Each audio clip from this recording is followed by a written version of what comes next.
This is Dion Blumenrader with Big Hoss One Sauce, and you're listening to the best show on all things barbecue with my man, Greg Rempe. Start the game! Let's go! We'll do it live. Okay.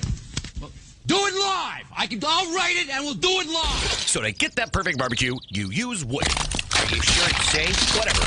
We put the lighter fluid on, strike the match, and... Oh! Should we call the fire department? That might be a good idea.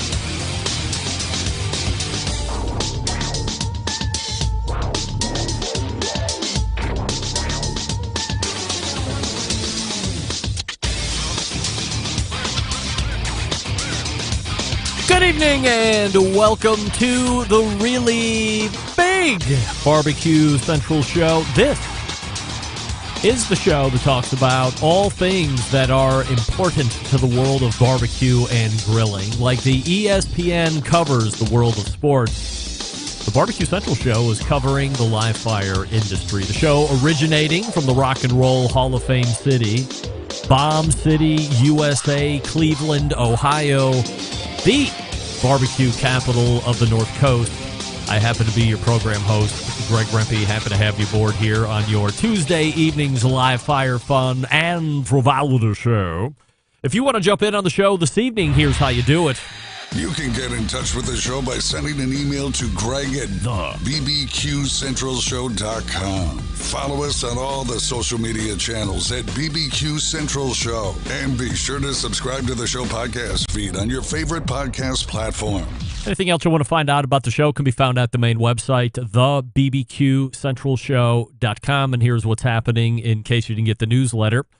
Coming up in about 12 minutes from now, he was the pitmaster of a highly successful competition cooking team called Pellet Envy. But most recently, you would find him now serving as the new CEO over at the Kansas City Barbecue Society. Rod Gray will be joining the show once again. So we'll talk about, I believe he's in week 10 right now, so we'll talk about how the first 10 weeks have elapsed, what pitfalls he might have fallen into that he didn't see coming over those first 10 weeks, things that he's been working on, and perhaps more importantly, what the rest of 2022 looks like, and even more important than that, the next couple years. How many competitions are taking place now? What does that potentially look like from a projection since 2023? And then even into 2024, that's where, at least in my opinion, the benchmarks of success will be seen. There's going to be more events this year, obviously, because there's not pandemic stuff that has been holding the past 2 years back. So this will be a growth year, no doubt about it. But how does next year look and then the year after that?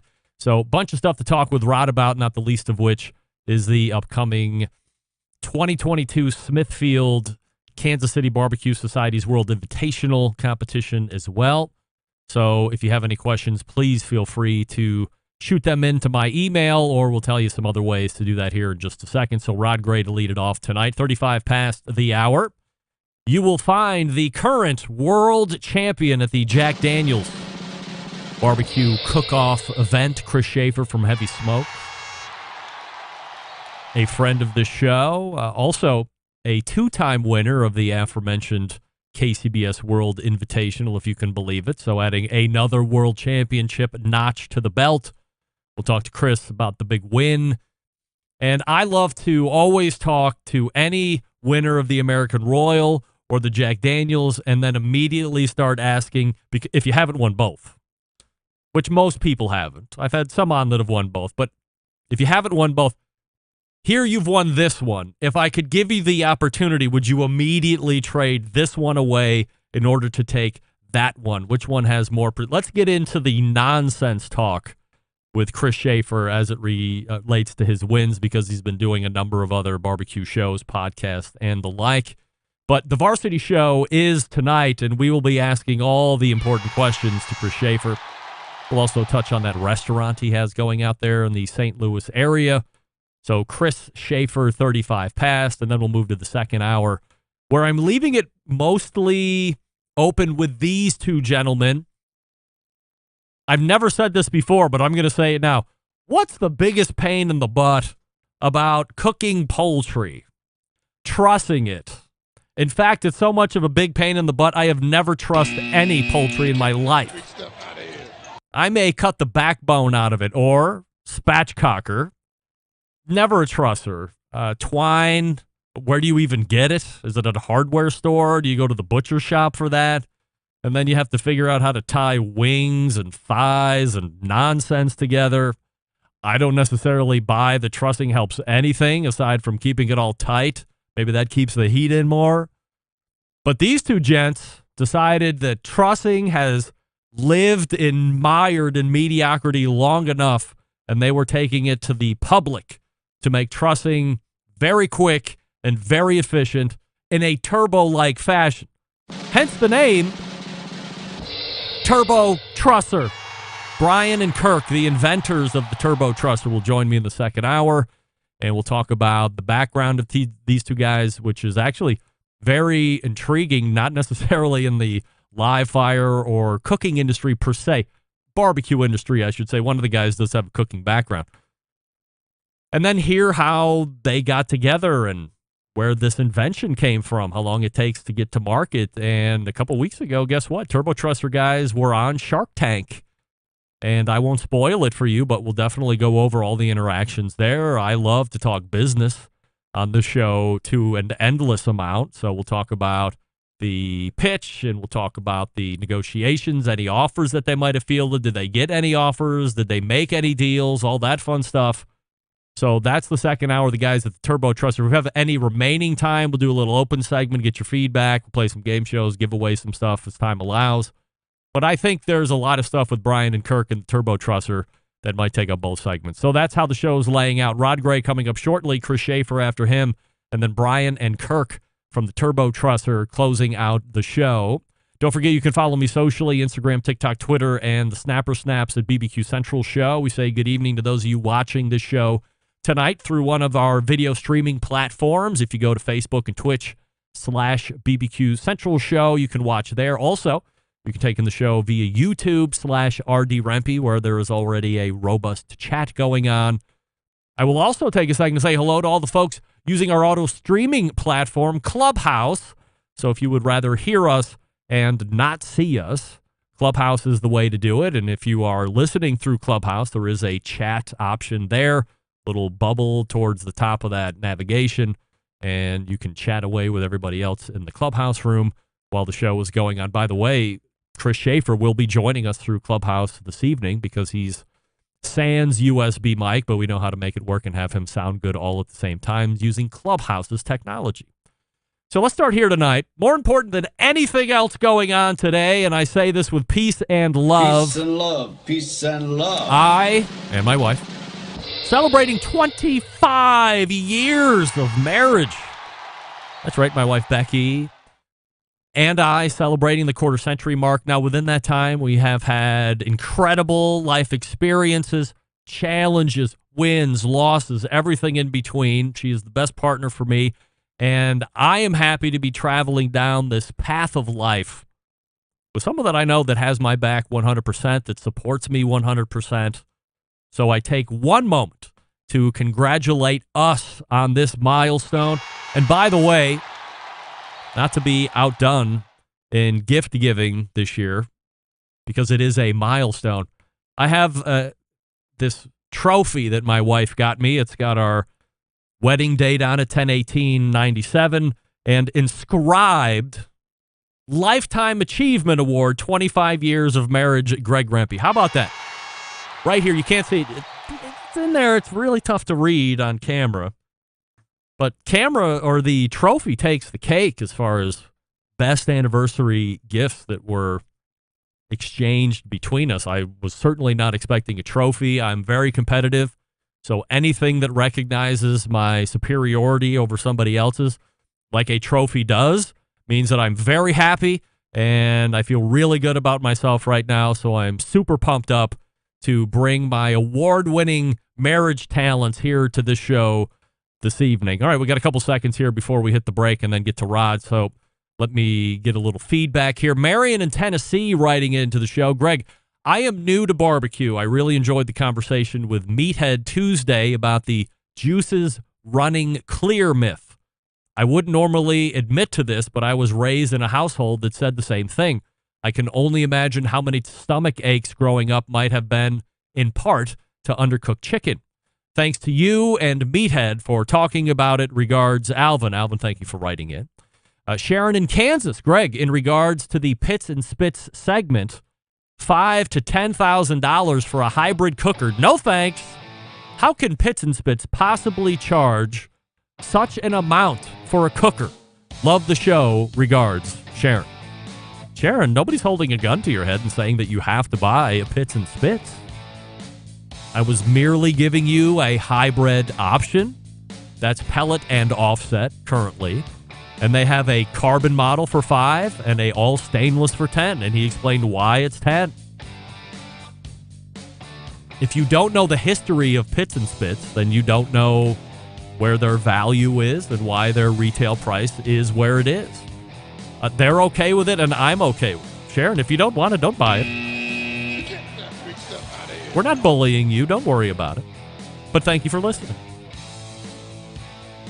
Hey, Big Papa Smokers is the one-stop online shop for all things barbecue, a curated selection of only the best outdoor cooking and grilling supplies, getting you on the path to better barbecue results in no time. Everything at BigPapaSmokers.com, Pitmaster approved by Sterling Big Papa Ball himself, from the award-winning rubs and sauces to the American-made grills and smokers. Big Papa Smokers has everything you need to be a better outdoor cook. 13 perfectly balanced flavors of rubs and seasonings, with popular flavors like Sweet Money, Cattle Prod, Cash Cow, Double Secret Steak Rub, Hot Sweet Money.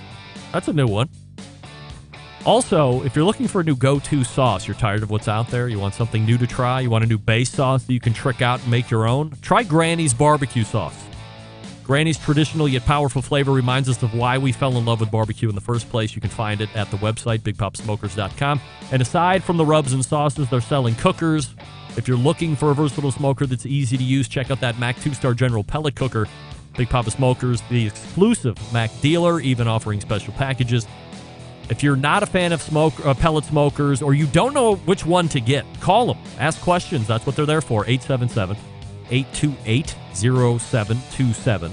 That's 877-828-0727, or shop their website at BigPapaSmokers.com. That's BIGPOPPA Smokers.com. We are back with the CEO of the Kansas City Barbecue Society, Rod Gray, in just 1 second. Stick around. We'll be right back. You're listening to the Barbecue Central Show.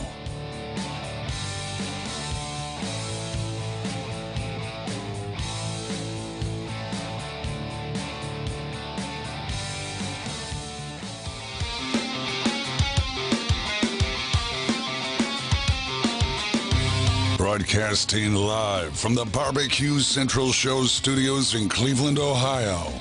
You're listening to the Barbecue Central Show. Once again, here's your host, Greg Rempe.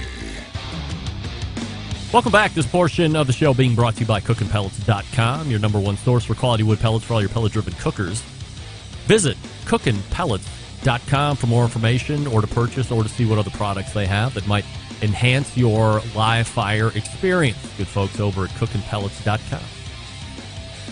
All right, joining me now is a championship pitmaster, the one named Pellet Envy. Did I mention he is also the CEO of the Kansas City Barbecue Society? Did I mention he's also a Barbecue Central Show's guest Hall of Famer? We race to the hotline and welcome back Rod Gray to the show. Hey, Rod. Are you on mute, Rod? I don't have you.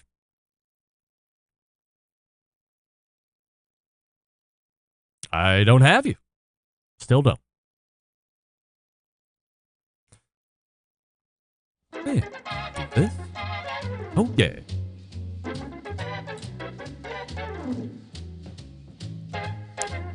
I don't have any sound on you. Can you? I assume you can hear me. You can, all right. Try backing out of the thing and then coming back in, or hitting the reconnect button there. No problem. That's why we're on the long side of the segment here. Now, in Rod's defense, we did a highly involved sound check, of course, and it was gangbusters. Yeah. But when we get to Tuesday, much like the Cleveland Indians, all bets are on. Rod? Can you hear me? Yes, I got you now. There we go. Oh, man. I'm cursed. I'm just cursed when it comes to audio reproduction. No problem. We are here, and we're locked and loaded and ready to go. So before we get into a lot of the KCBS talk, obviously, I want to hit on that World Championship that's coming up as well. Mm-hmm. You were, I wouldn't say recently, on a podcast, but I wanted to let you listen to something, and then I'll comment on it. I don't know if you recall saying this or not, but go ahead and take a listen. Except I'll call out one of your competitors who was picking on KCBS, and I found out he wasn't even a member, so I asked him to be my first lifetime member recruit. He declined, but I'm still waiting, hoping he will. Bad news. I'm still waiting. I'm not. Still waiting. I know. I'm waiting. I own that. I know I said it. You But called me out for it right after. Here's what I would rather have happen. I mean, we can debate whether OVS and the Barbecue Central show are competitors. I guess because we're both podcasts, somehow that puts us in competition. That's not up for debate. I would much rather have... You don't even need to go here. I would much rather have Rod Gray say, oh, by the way, I tasked Greg Rempe of the Barbecue Central show to be a lifetime... I mean, always first and last name and full show name. I mean, don't beat around the bush. Throw me under the bus. Put me on the spotlight. Always mention me and the show. Can we agree on that? Any press is good press. Yes. Right, Is that where we're going For me, here, bud? you bet. Yeah. Now, I'm with you. Rod Gray is joining us here, so go ahead. You've schooled me. I learned my lesson. Beginnings of week 10, so just over 2 months. Is it the position? Congratulations on that participation trophy that your wife gave you today. That's right. Can you imagine 25 years? I've snookered her. She doesn't even realize. Quarter century. How do you feel about a participation trophy for marriage? I'll take whatever I can get. Okay. Just like any press is good press, any awards for marriage are good awards. So if I can get one from Things Remembered, yes, exactly. Hanging in there that long, yeah. Yes, I probably should have got her a trophy instead of her getting me one, but I know what year number 26 is going to be. I can tell you that. So is the position meeting your expectation in regards to what its demands are? Very much so. Good. But see, here's the thing. When people approach me, they're like, I don't know whether to congratulate you or ask you what you're doing. And my response is always, I knew what I was getting into. I did, more than probably anybody else that would have taken the job after serving that time on the board and being so close to KCBS for all those years. So, yeah, it's definitely meeting my expectations for demand, that's for sure. Has anything surprised you yet? Yeah, 2 of my people resigned. That surprised me. How about that? Half my staff resigned. We're okay. We got someone back in the saddle, and we're going to work on a young girl for social media, and we'll be right back where we were in no time at all. So if half the staff resigns, I would imagine that puts a little bit more of a load administratively, perhaps in your lap, because you're just down humans. Is this something that they don't like Rod, or we liked whoever was in charge before and we're just going to leave because we felt more comfortable with the previous person? Any idea on why they vacated? So we lost a young lady because she had an opportunity to better herself, and we were her first real job. And I really believe she began looking as soon as she realized that the CEO was going to leave KCBS, because it happened so quickly after I got there. The other one, she gave me a month. She was disappointed that in KCBS for a reason that we won't talk about. She gave me a month, and she did a heck of a job while she was there. and she left the place better than she found it, and she left me in great position. She worked so hard to leave me in a position to succeed that I'm grateful for what she did. So, and I understand why she needed to go. So it's fine. It happens in organizations when there's a transition of leadership, and you don't want to expect it, but you kind of got to know that it's completely possible. And I think, to be honest with you, I think had this happened like a year from now, when I'd settled into what my job was and what my responsibilities were, I think it would have been harder than if it happened right now, because right now I'm still finding my way around anyway. So this just seems like it's part of what I'm supposed to do. So I'm taking on. I did hire Audrey Johns, Todd Johns' ex-wife, that has been around barbecue for a long, long time, and she's jumping in, and we're making the World Invitational our priority right now, while I work on some other things. And she's doing an amazing job for being away from this aspect of barbecue for quite a while. So I honestly feel great about it, and I think from the outside looking in, we've hardly missed a beat, and before you know it, it'll just be like it was before. We'll be good. Sometimes CEOs come in and within a week or within a few months, they've installed their own people. There doesn't seem to be a tremendous amount of positioning within the infrastructure of KCBS, but are there folks that you've earmarked in your mind or that you've had discussions with that if things opened up, you'd like to bring them in? No. When I went into this, Greg, the first thing I said was do no harm. And that includes replacing people just because you want your own people in place. I don't think that's a good policy. I don't need a bunch of people that just say yes to me. I'd rather have people that challenge me because they have their own view of the organization and have been there longer than me and can say, this is how it used to be done, or this is how we did this. And, I'm open to new things, but just so you know, this is how it goes. I'm good with that. And they all have a say. The people that are there all have a say. And so, no, I'm not. That scenario you present is kind of jockeying around and messing with an organization, and that's not what KCBS needs right now. The last couple weeks have seen what some consider to be the major barbecue events of each and every year.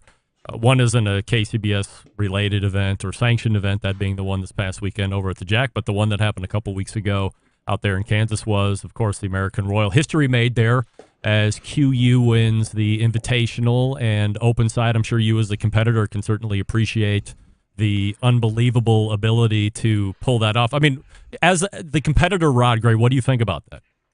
That was an incredible feat. As soon as it was known that it had happened, someone turned to me and said, "Has this ever been done before?" And I said, "No, it's never been done before." Really, truly, that was an incredible feat.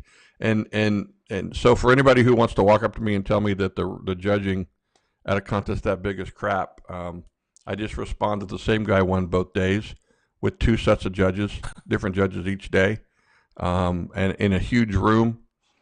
Just seriously, talk about cooking some consistently amazing food.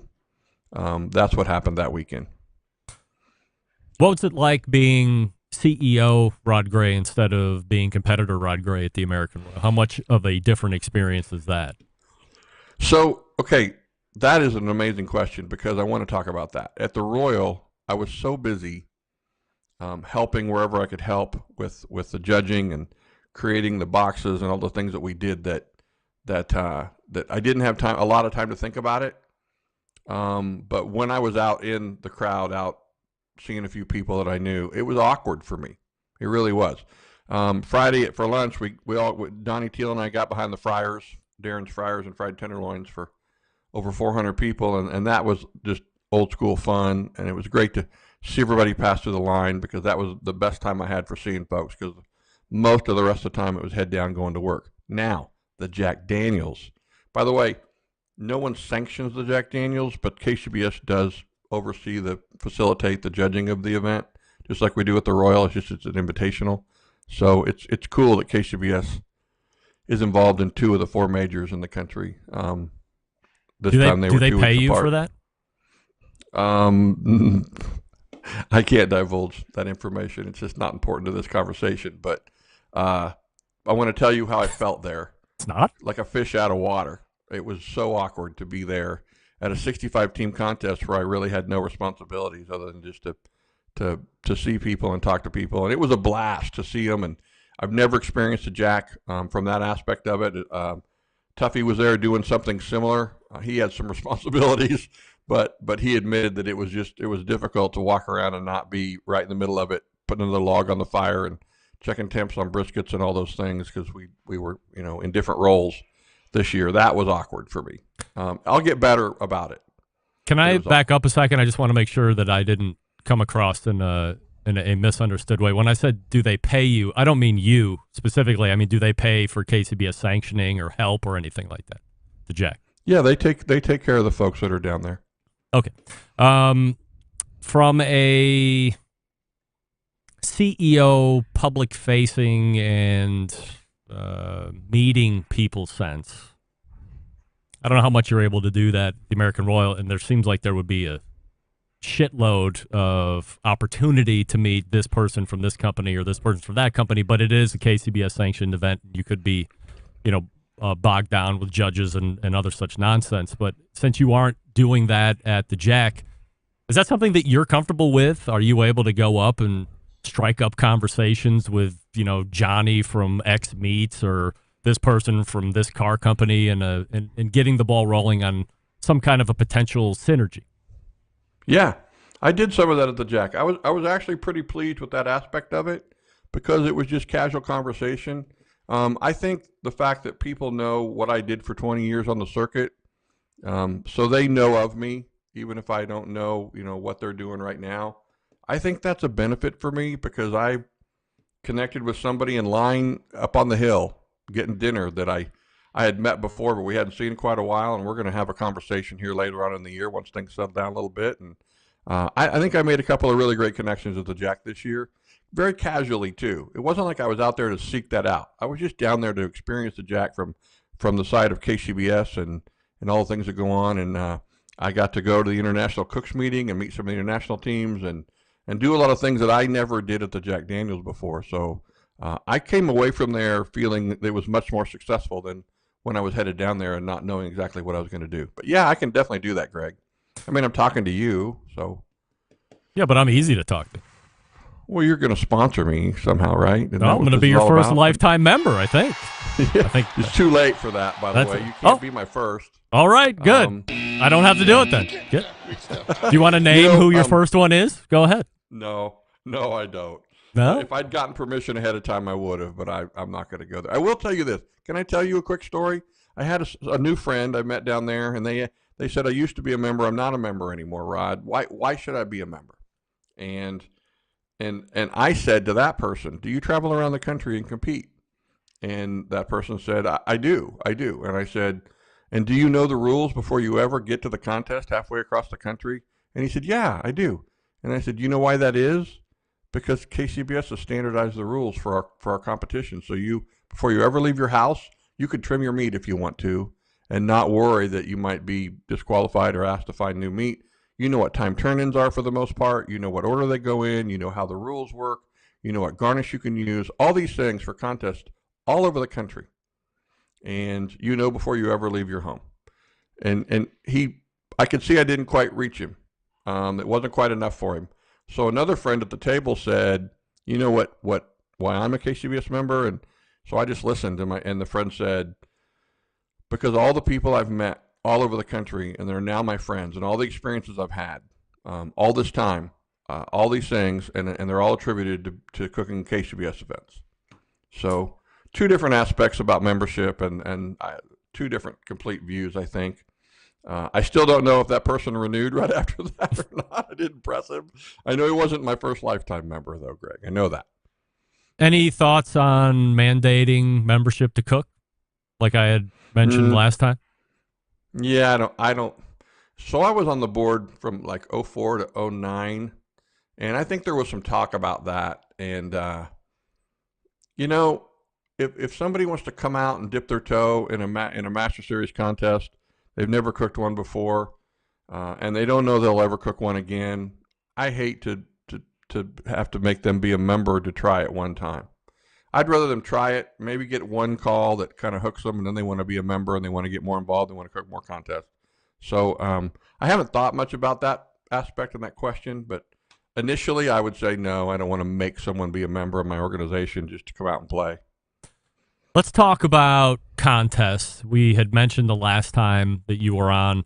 We know what the previous 2 years looked like. It was a real humdinger, as they say, a lot of cancellations for obvious reasons. This year, I thought a humdinger was a good thing. I don't think so.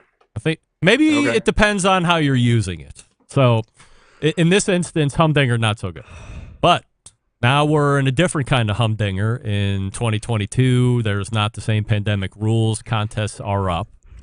If I go to the KCBS website for October this month and only search Masters Series events, there's 13 events on the competition calendar.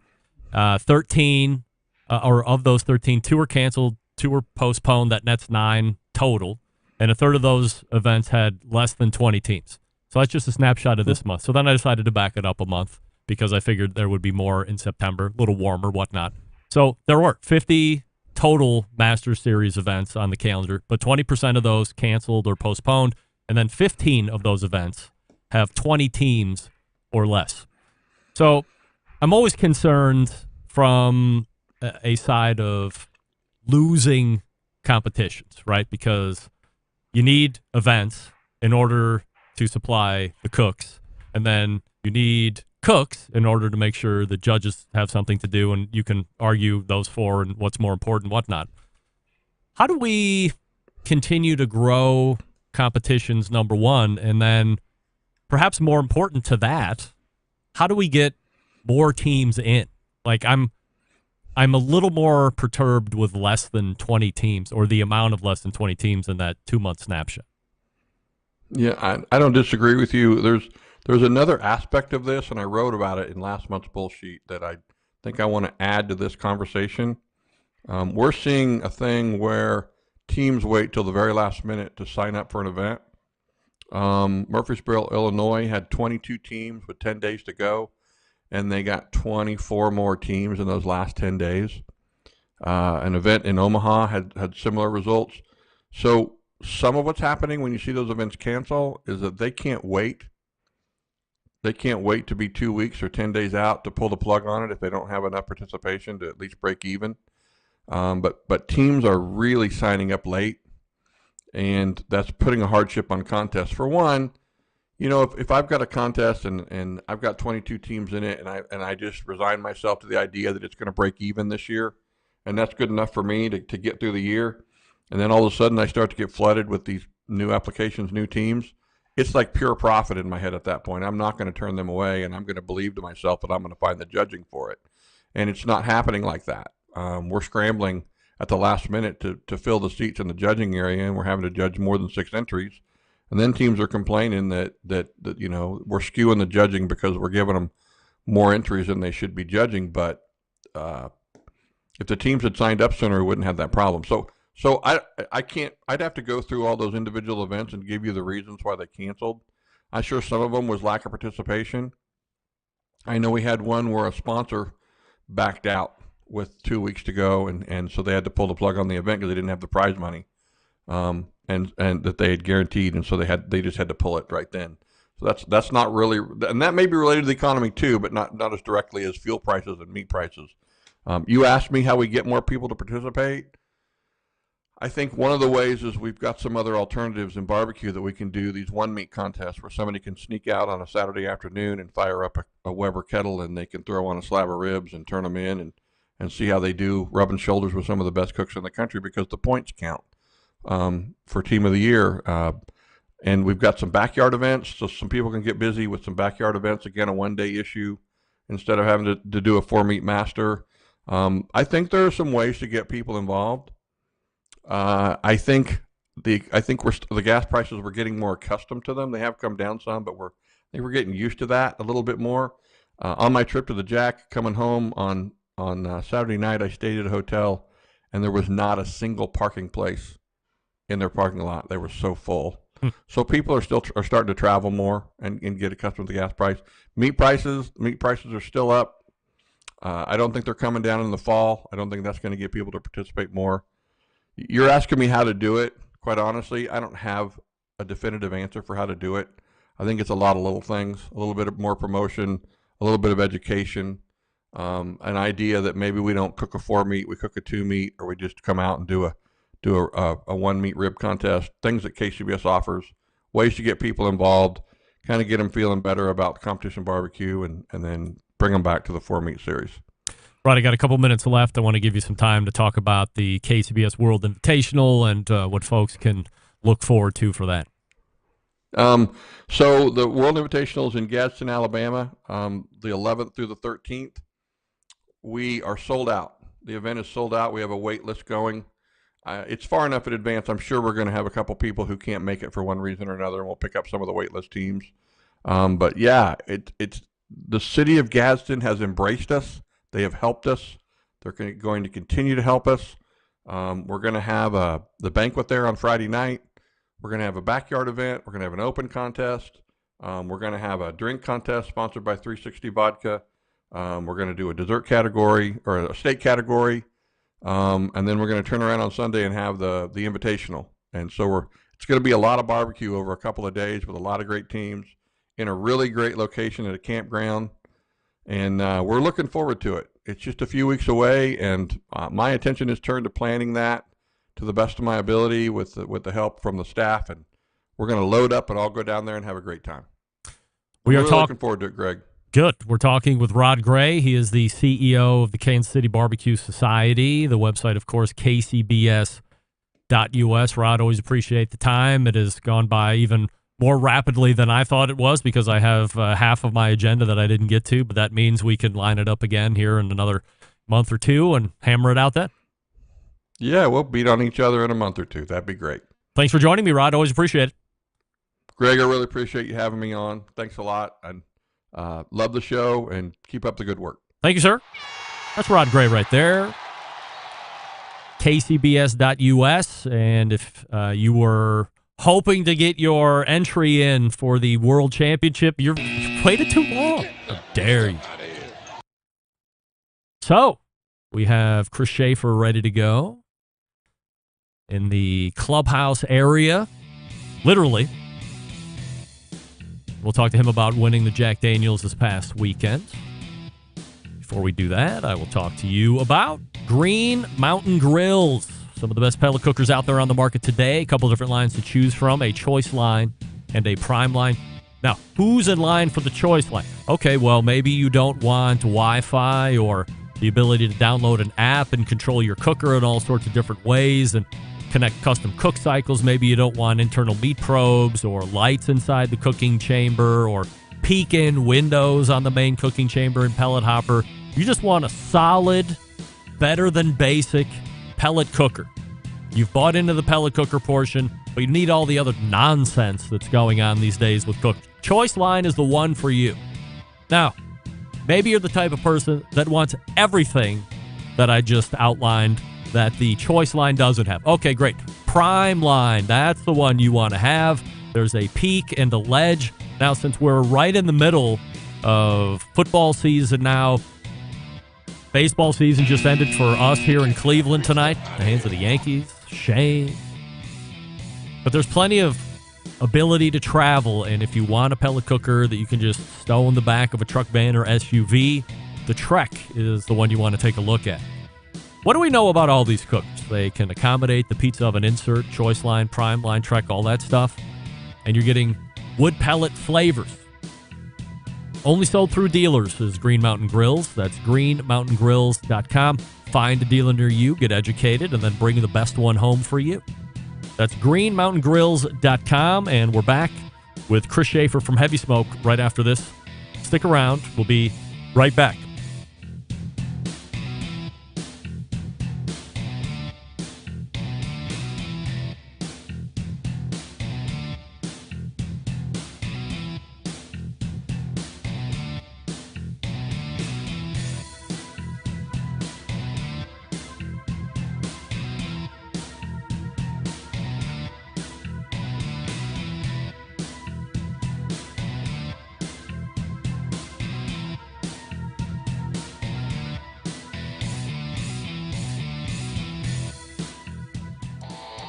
Howard Stern, Jim Rome, Dan Patrick, and Greg Rempe. The Mountain Rushmore of talk show entertainment.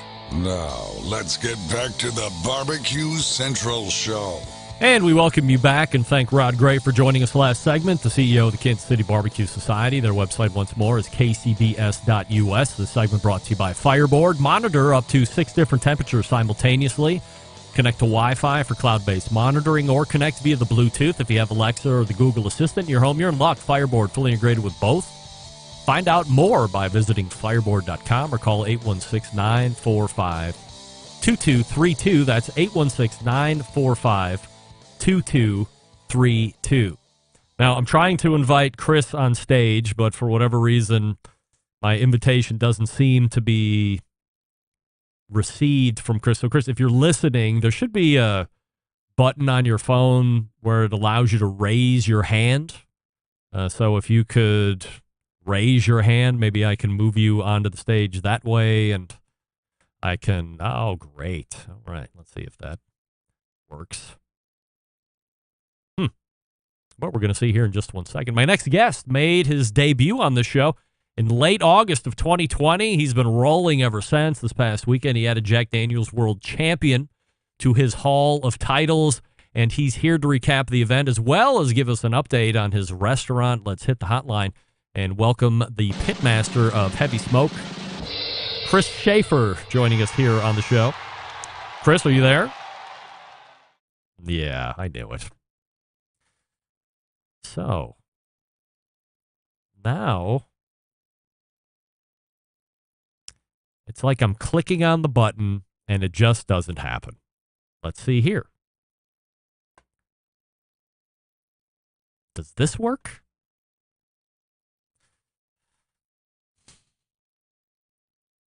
Chris, are you able to log off and then log back on? Or jump off and jump back on? Otherwise, I'm going to have to kill the room and restart it. And that is unprofessional of me. Totally unprofessional. Right? All right. Well, that's not working. So, Chris, I'm going to text you a new link, and we're going to do it that way. So let me pull up my text messaging here. We're leaving this room. Oh, can I join the room I left? Is that right? Right. Okay. Bear with me as we start a room. We'll go BBQ Central Show. Anyone, blah, blah, blah. Start your room. There we go. And go to Chris Schafer.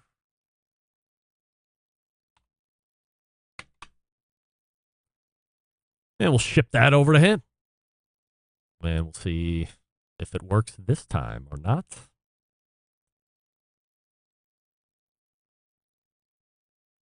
So just stand by and see how this works. All right, that worked. Hey, can you hear me? I can. What's up, buddy? All right, how you doing? Sorry about that. Oh, you're good. Technical gremlins abound here in the first hour of the show, so hopefully we get these worked out for the Turbo Trusser guys coming on in the next hour.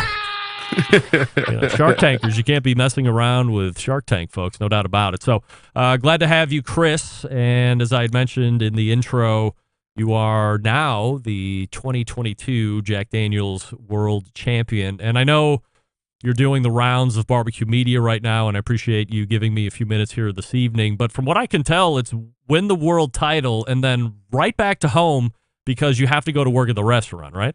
No days off. Absolutely. Yeah, I was joking. Chrissy Vanover texted me on today or yesterday and said, "Hey, safe travels home." And I was like, "I'm in the restaurant working. Like, no, I'm not traveling. I'm on the pits." Traveling back and forth from the line to the cash register because we got to work here. That's right. Yeah, traveling from the window to tables to drop off food. We'll talk about the restaurant here in a few minutes, Chris, but let's go back to this past weekend if we could. Actually, if you don't mind, can we back out just for a second? You can give us a quick rundown of how you actually got into competition barbecue in the first place? Yeah, I'll give you the short version. So I cooked in a restaurant all through high school and college, so I kind of got a more of a chefy background than a barbecue background. In 2011, had a buddy of mine doing competition barbecue and asked me to come hang out. And when I got there, he's like, "Hey, you're cooking chicken," and I was like, "I'm doing what?" And I got 38th out of like 44 teams, and for some reason I came back and I cooked chicken on that team for a couple years, and I decided I wanted to cook a comp without him.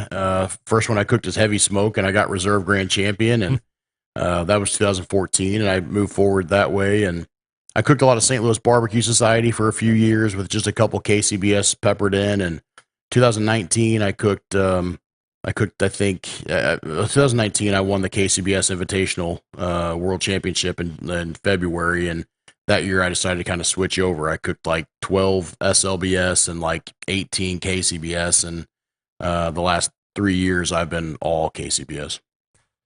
As far as success goes, Team Heavy Smoke has seen their fair share of wins, including the aforementioned KCBS World Invitational Championships, 2 to your credit, I believe. So yep. As you look back from when you started to where you're at now, are you exceeding your expectations in regards to how you think you'd be doing this far into a competition career? Yeah, I think that's an understatement. When we started, I just wanted to get a call, and you get a call, and now you just want to get a GC, and you get a GC, and now it's like, hey, I see the second one, and they start kind of piling up, and we won the KCBS Invitational in 19, and like I just thought it was never going to get better, like how do you beat that? And then 2020 or last November 2021, we win the KCBS Invitational Open, the first year they had the Open. And you're just like, dang, it's like 2-time. I'd never forget. My buddy texted me the next morning and said, "Hey, remember that time you were a 2-time world champion?"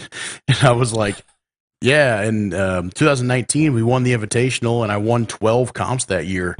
And my buddy's like, he's like, just be prepared that you're probably never going to have a year like that again. And then 2021, I win 9 comps in the KCBS Invitational Open. And he's like, well, I guess you could do it 2 years. And then this year we win the Jack, and it's like, holy crap. So let's go ahead and run back to this past weekend. Have you cooked the Jack before? I cooked in 2019. I got there with 7 wins in 2019, but a lot of people, I guess, don't really know the story. I was super sick in 2019. I found out about a month after that I actually had congestive heart failure and spent some time in the hospital, and I was in really, really bad shape. So 2019, man, I was so sick. I was just kind of going through the motions and didn't even really get to enjoy it. So I feel like this was my first Jack. You've mentioned that you've been struggling at competitions through the summer. So as you load in to the Jack, and you understand having been there, but kind of not being yourself at the same time, being very sick. But getting there this year, knowing the mystique and the history and the lore of this particular event, how does the weekend come off for you as far as cook?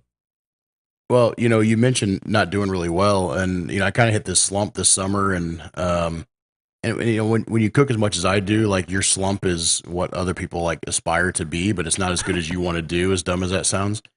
And I was just in a different mindset this week. I was driving down there, and I told my wife, I was like, I've been beating myself up for 2 months because I haven't won a comp. And I was like, I deserve to be here. I'm one of 5 teams to get 7 to auto qualify. And I was like, I deserve to be here, and I have a chance to win this thing, even though you don't ever expect to win it, And I was like, I'm just going to roll in there and do the same thing I've been doing. And this is what got me here, and let the chips fall where they may, Is that a part of the Jack that's transitioned a little bit? I remember years ago talking with Myron Mixon leading into a Jack Daniels, and he said, I'm going away from my pulled pork because what's won in years past has been tantamount to cafeteria-style pulled pork. So he was going to make something similar because he felt like he needed to do that in order to give himself a better shot at winning. But now, over the last handful of years, I'm hearing more and more the refrain that you just said. I'm going to do what got me here. I'm going to dance with the one that brought me. Most cooks are of the same mindset these days. I think so. I mean, you know, it's so tough to win comps in today's landscape of competition barbecue at all. So to win 7 to get there, like, why wouldn't you just do what you did? And I think anybody, you know, going too far away from what they always do in a major is super risky. As far as results are concerned, you have a 10th place chicken, you have a 3rd place ribs, you have a 19th place pork, and an 8th place brisket. So you have 3 that are top 10 or better at any event. I would assume you take 3 calls every day of the week. Yeah, I mean, it depends on the size of the competition. If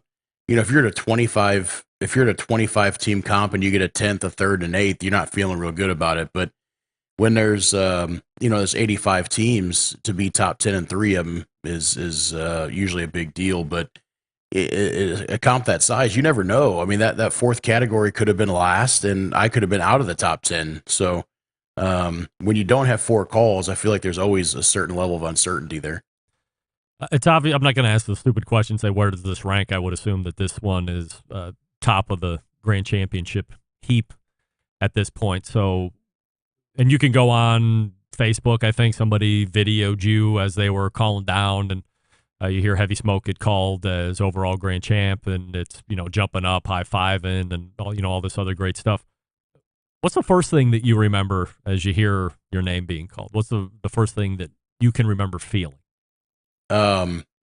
So it was like, obviously immediately it was like shock. Even though I thought I had it, it was still shock. And then I just remember turning and picking up my daughter, and just squeezed her so tight and told her that I loved her, and she said she loved me. And then from there, just getting mobbed. I just literally got mobbed by all my friends. And on the way to the stage, Darren Worth, who, he's the GOAT. He's one of my idols in barbecue. He gives me this giant bear hug, and he says, "Welcome to the club." And he tells me he's proud of me. And then he says, "There's no other feeling like winning the jack." And like, man, like that's like the biggest understatement anybody's ever said. Like, I mean, I have 2 other world championships, and winning the jack is like, I don't know. It's like nothing else. It's insane. I know there was a lot of family with you this past weekend, which had to make it all the more special. But outside of that, it's you and your pops doing these events. Yep. Have you two been able to catch a quick moment in private, reflect back on this weekend, and realize just how special your barbecue career run has been up until this point? And you're able to share it with him. The only other person I can think of right off the top of my head that is experienced this level of success and has been doing it with his dad more times than he's not is Tuffy and George Stone. And That's the first thing I think of when I think about you and your dad. I mean, how special is it to be able to share this type of stuff with him? Well, for me and my dad, competition barbecue is a lot more than competition barbecue. You drive, sometimes, we've gone as far as 17 hours from the house, and that's 17 hours there and 17 hours back with my dad, and we get to spend so much more time with each other than a lot of father-son. And sometimes we bicker with each other and we get after each other a little bit because we spend so much time together. But I wouldn't trade any of it for the world, And I called him today. We talked a little bit on Sunday. We talked a little bit on Monday. But I've been so busy that it's been tough. And on my way home from work today, I called him and we talked like the whole way home and just kind of reflecting. But kind of a funny story about, we had 2 different vehicles because him and my mom rode together. And about 20 minutes after we left the jack, we're driving to the hotel. And I just texted my dad, and all it said was, "Do you remember that time that we won the jack?" Wow. That's an incredible moment. It's a great thing to share with him. And it's cool. It had to have been extra special because you have everybody there too. So, I mean, if you're going to bring everybody, and I know in some other shows you were saying that typically when everybody's there, you don't really win at all. So to be able to flip-flop that and do it on the biggest stage is extra special. Yeah, for my whole family, immediate family, to be there, man, it was so cool, and like my mom, like she's about the most proud mother I've ever seen. She's all over Facebook and she's making posts every day and texting me and everything. And she's just so proud. It's obvious elation on winning this one for sure. But let's figure it out. Let's go ahead and run down this rabbit hole. You were on Luke Darnell's show talking about all of the legends telling you welcome to the club. You just mentioned it a couple minutes ago with Darren, but there were a number of other guys on your way up to the stage that were saying the same thing that's won it. I've had this discussion with many pitmasters over the years about which win means more, and it's all subjective, of course, but we're talking about American Royal, either side of it, or the Jack. So if I say to you now, Chris, next weekend is the American Royal Invitational or Open, and if you give me the Jack, I guarantee that you will win whichever side, or both for that matter, of the American Royal. Do you give up the Jack win in order to secure both sides of the Royal? No, not even for a second. Not even batting an eyelash with no. With that being said, both days of the Royal, like my buddy Grant did, that's pretty special. Insane. That's never been done, and I think it will never be done again. What's with the Jack? Why does it hold the reverence that it does and the value that it does amongst pitmasters? I think, to me, and let me back up. So I always joke that whoever, like when you're asking them, whichever one they won is going to be the best one. So like, I get you ask Travis Duffy, he's going to say the Royal Open. You ask Billy Hine, he's going to say the Royal Invitational. You know what I mean? So I think it depends on who you ask. But to me, I think it's because the Jack is so hard to get into. And like, Joe Pierce has been tearing up barbecue for as long as I can remember cooking barbecue. And last year was his first Jack. It's just so hard to get into. And like, there's guys like, me, for example, I've had 7 years of draws, and the only time I've got in is when I won 7. I had 6 draws last year and didn't get a draw. And so I think it's just that thing, man. It's like, it's hard to get into, and then it's hard to win. I don't know. I mean, since day one of my career, Jack was like the pinnacle. And like, I'd love to win the Royal. I'd love to win Houston. I'd love to win Memphis in May, but I wouldn't trade any of those for the Jack. What's your take on competition barbecue right now? Are you over the moon for it? Do you do it because you just like it? Where are you at?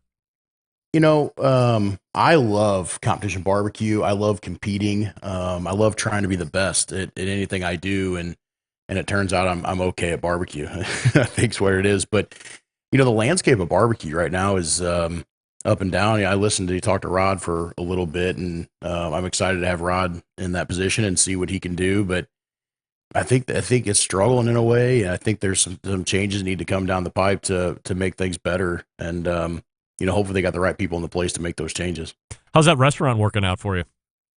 Dude, it is so busy this week. Thanks to the Jack win? Yeah. Wow. My front of house manager texted me. She was leaving, and she goes, because she knows I'll get there at 5 a.m, so I'll be there before her. And she's like, the place is a mess. I promise I'll clean it in the morning, but we were slammed until we closed. And I was like, yeah, no problem. But the Jack, they do such an unbelievable job of promoting their winners. I mean, I was barely back from the Jack, and they had a press release to all the St. Louis media, and we hit news. Like, I had people at 5 a.m. on Monday going, "Hey, I just seen you on the news." I was like, "What?" Like, that's crazy. And they just really promote their winners, and it's great to see. Chris Schafer is your 2022 Jack Daniels World Champ. Let that sink in over the course of the next week, Chris, and add another world championship to the two you already got. So 3-time world champion, if you don't mind me saying. It's Chris Schafer from Heavy Smoke. The website, by the way, HeavySmokeBBQ.com. So visit that, or if you're around his neck of the woods, stop into the restaurant and grab some great barbecue. Chris, really appreciate the time tonight. Congrats on the win, and we look forward to again talking to you soon. Yep, thanks for having me on, buddy. You got it. There he is.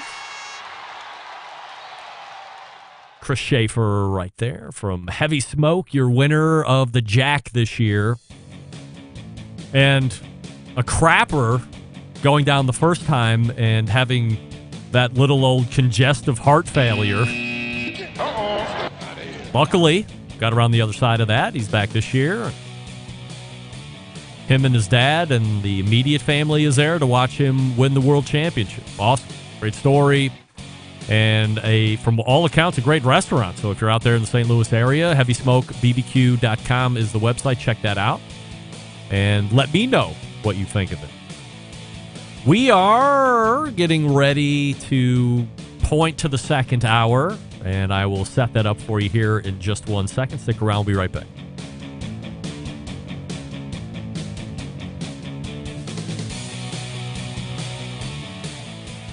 Continuing to produce incredibly mediocre content in an exceptionally professional way.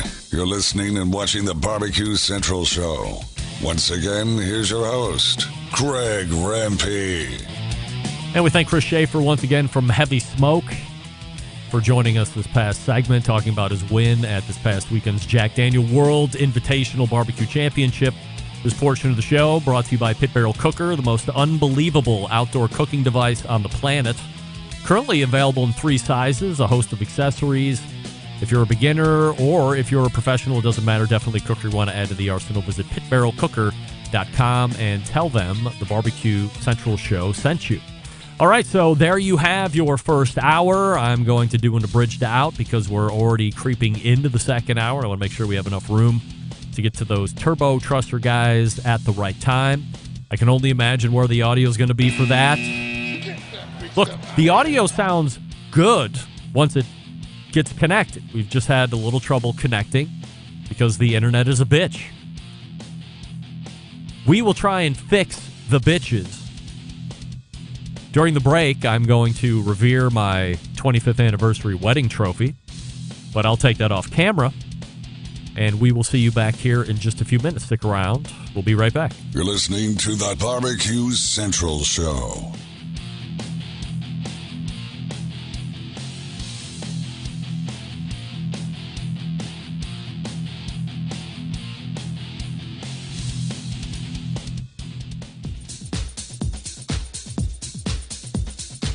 Happy to have you aboard here for the really big barbecue show. Boing.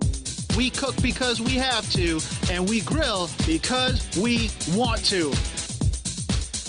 Hit me. Fine, how's it going? You have a great show. I'm a big fan. Boing. So what seems to be the problem here? This man looks like he's dead, and he's in the crackle. Charbono! It's all about the charbono, dude! Succulent fish. What? He ate 54 wieners. Now listen, Lavernius, shut your face. I'm shaking like a dog shit peach seeds. We have top men working on it right now. Top men. And just like that, we are into the second hour.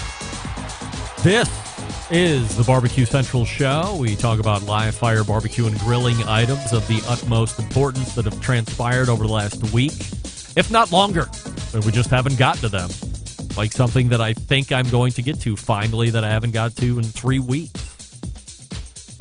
The show originating from Cleveland, Ohio. You might know it as Palm City, USA. Cleveland. That's right.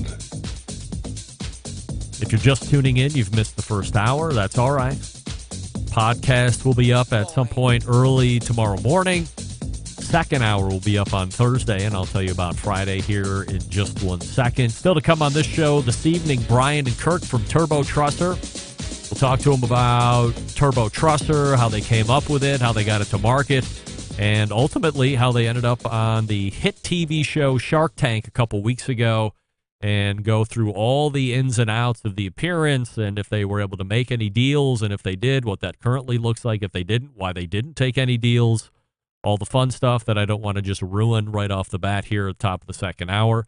We say good evening to those of you watching the show tonight through one of our video streaming platforms. You can go to Facebook or Twitch/BBQ Central Show to watch the show. Also, you can take it in via the YouTube/RD Rempe, where there is a robust chat going on as well right now. We also say good evening to all of those folks using the audio streaming platform Clubhouse as well, although it's in a different version than it was when it originally started the show here this evening. But nevertheless, those of you that subscribe to me moved right along with it without fail, and that's great.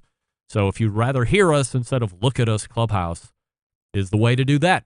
Coming up on the best moments of the Barbecue Central show in 10 minutes or less, episode 251 getting ready to take place, and we'll take you back to November 10th of 2015. So 7 years ago, almost, well, little short of to the day, but this brings us into week 3 of a 5-week guest Hall of Famers segment, and that continues right here on the Best Moments show.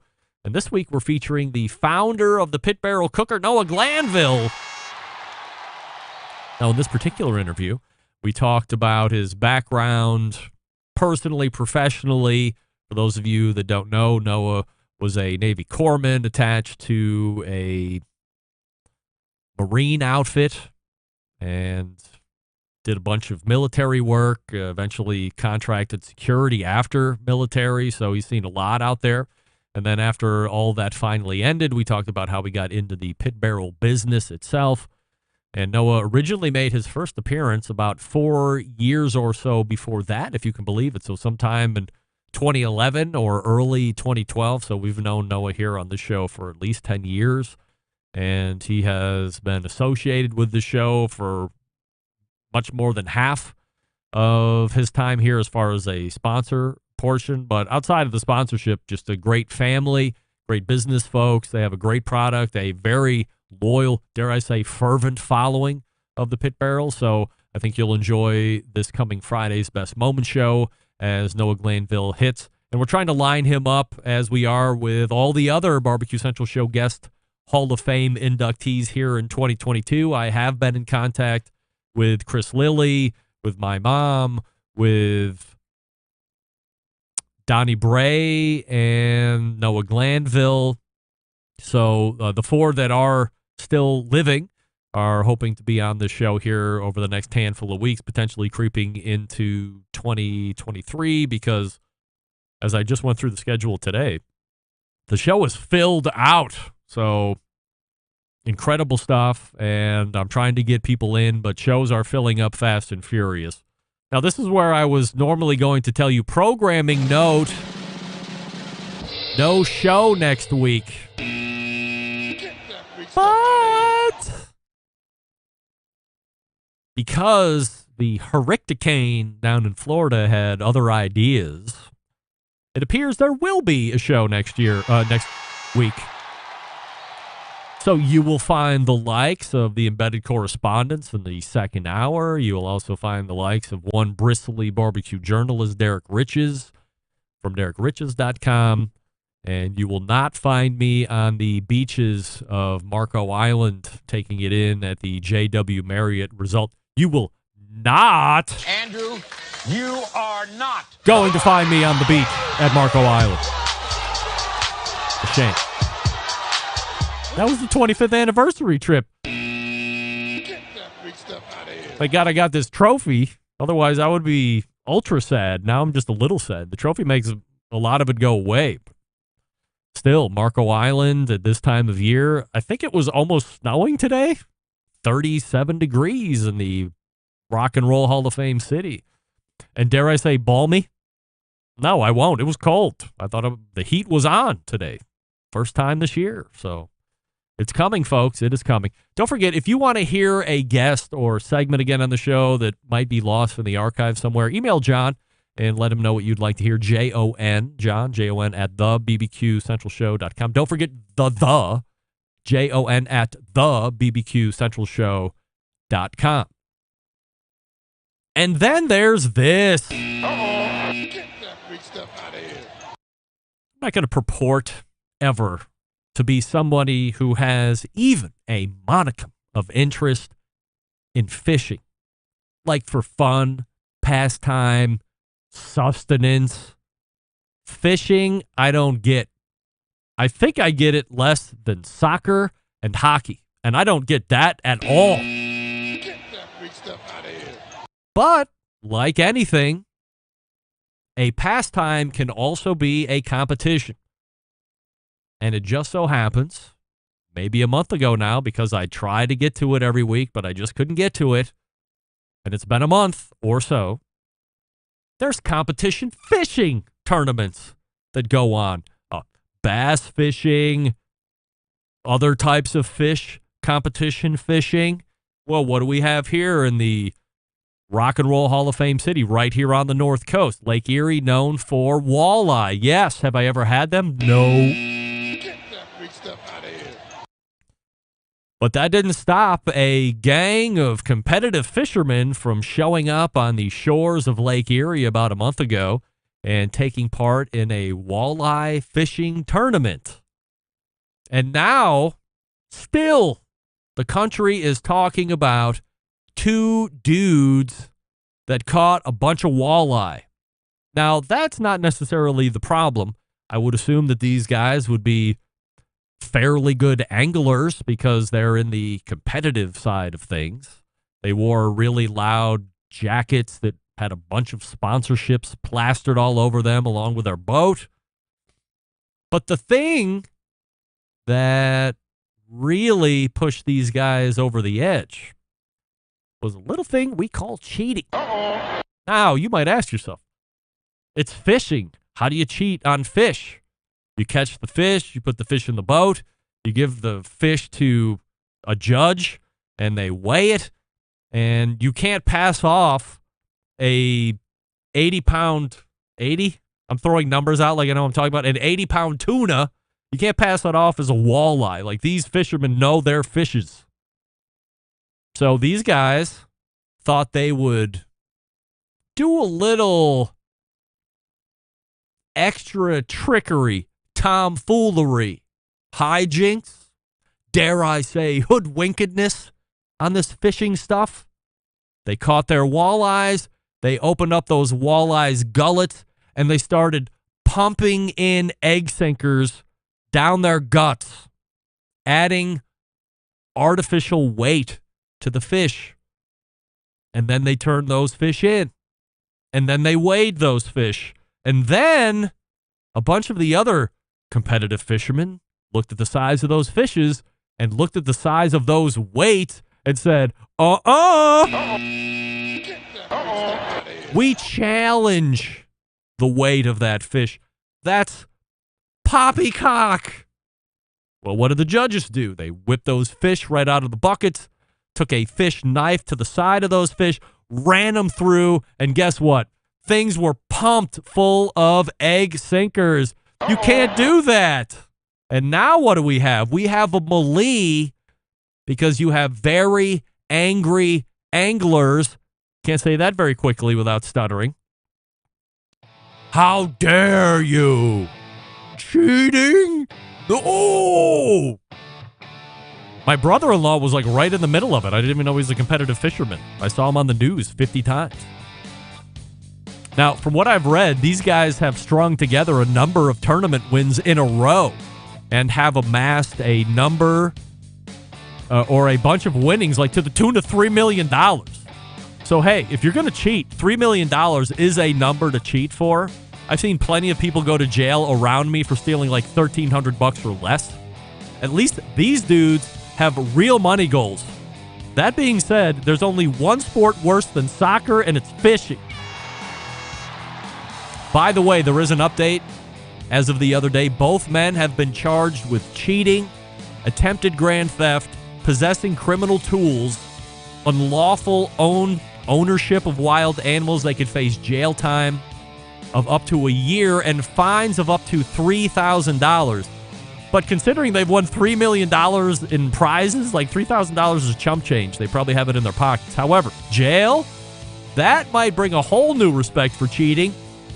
You know, because of the anal rape in jail. Yes. Try cheating that. I don't think so. Anyway, learn your lesson, catch your fish, turn them in unweighted, and then you don't have to potentially go to jail and pay money and fines and be very embarrassed for your cheating on competitive fishing. Kirk and Brian are ready to go in the green room before we talk with them. I'll talk to you about Primo grills. What do we love about ceramic cookers? We love that they're fuel efficient. We love that you can achieve low and slow temperatures for traditional barbecue meats. We love that you can get really high temperature for grilling of steaks and other thin cuts. But what's missing? The ability to do a true two-zone cook. Why? Because it's round. Enter Primo Grill and their game-changing oval design. The shape gives you the ability to execute a two-zone setup that you desire. Also gives you the other ceramic grill benefits as well. 60 different ways to cook on this beast, for crying out loud. They also have all the accessories that you want. Here's the bottom line. Best ceramics in the biz? Yes. Patented technology? Yes. True two-zone cooking capabilities? I just said that. Multiple sizes of ovals? Yes. Do they have a round one? Yes. But get the oval. Stop it. Visit PrimoGrill.com, find a dealer near you, and check them out in person, or follow them on Facebook and Instagram. PrimoGrill.com. We're back with Turbo Trusser right after this. Stick around. Be right back. You're listening to the Barbecue Central Show.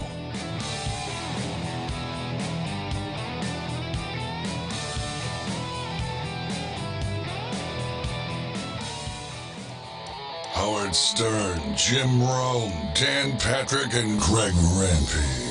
The Mountain Rushmore of talk show entertainment. Now, let's get back to the Barbecue Central Show.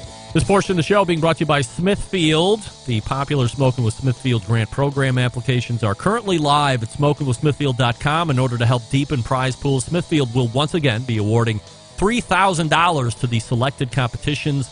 Applications are open until December 3rd. Also, the Committed Cooks program will be back in 2023. Participating teams will receive premium swag, kits, coupons, and other prizes throughout the season. Sign up at smokingwithsmithfield.com. As I had mentioned in the first hour, we all love poultry of any form or any fashion. We all hate trussing. I mean, what the hell is even trussing? I don't even know. But these guys know all about it. We race to the hotline and welcome in the creators of the Turbo Trusser, Brian and Kirk. Hey, guys. What's going on, Greg? We are. Hi, Greg. I'm happy Hi, Greg. to. There we go. That's right. As we said in the test, hand job that microphone. Yeah, hand job. That's right. All right. Yeah. Hey, Greg. How you doing, man? Fabulous. And so we have Brian on the mic right now. Kirk is to the right if you are looking at the screen here, and they are the inventors of the Turbo Trusser, which we'll talk about here in just a second. And in phenomenal detail as far as the TV appearance is concerned. I ran into these guys in person a handful of weeks ago over at the Hartville Hardware Grill Fest competition. Turbo Trusser was obviously being sold there, and Brian was very excited to say, hey, watch this Shark Tank. And then I immediately started inquiring him about, well, was there a deal? He's like, I can't say anything about it, but just watch it. And I was like, well, now I have to think about all this stuff for a number of weeks. And we finally reached the pinnacle moment, so we can talk about I assume we can just talk about everything at this point because everything's been released. So before we get into absolutely. So before we get into any of that, you guys have unique backgrounds outside of if folks just know you from Turbo Trusser. So, Brian, you have the microphone first. If you could paint a picture of Brian's life pre-Turbo Trusser / inventing. All right. So basically for the last 18 years, I've been in the pharmaceutical sales industry. I'm in sales. I interact with, physicians, I've been selling different, from vaccines to HIV medications, which is where I'm currently at, and, everything in between. So I've been doing that for about 18 years, and I met Kirk 6 years ago when he was renovating my house. Somebody had recommended, I didn't know Kirk, somebody recommended that he renovate my house, for a renovation specialist. And, we met and we had a couple different quotes and we ended up going with Kirk. And he was at our house for probably 6 months or more. And he was an inventor before me. So it was a big project, but if contractors, if they tell you they're going to be done in 3 months, you better add at least a month to it, maybe 2. So I met Kirk doing that, and Kirk was a contract renovation specialist, And we didn't know each other, but he was an inventor when he came to me.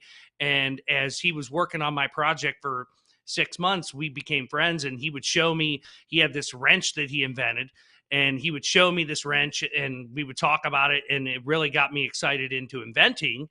And at some point after that, we decided, hey, let's invent some stuff together, but let's find a market that we both really enjoy.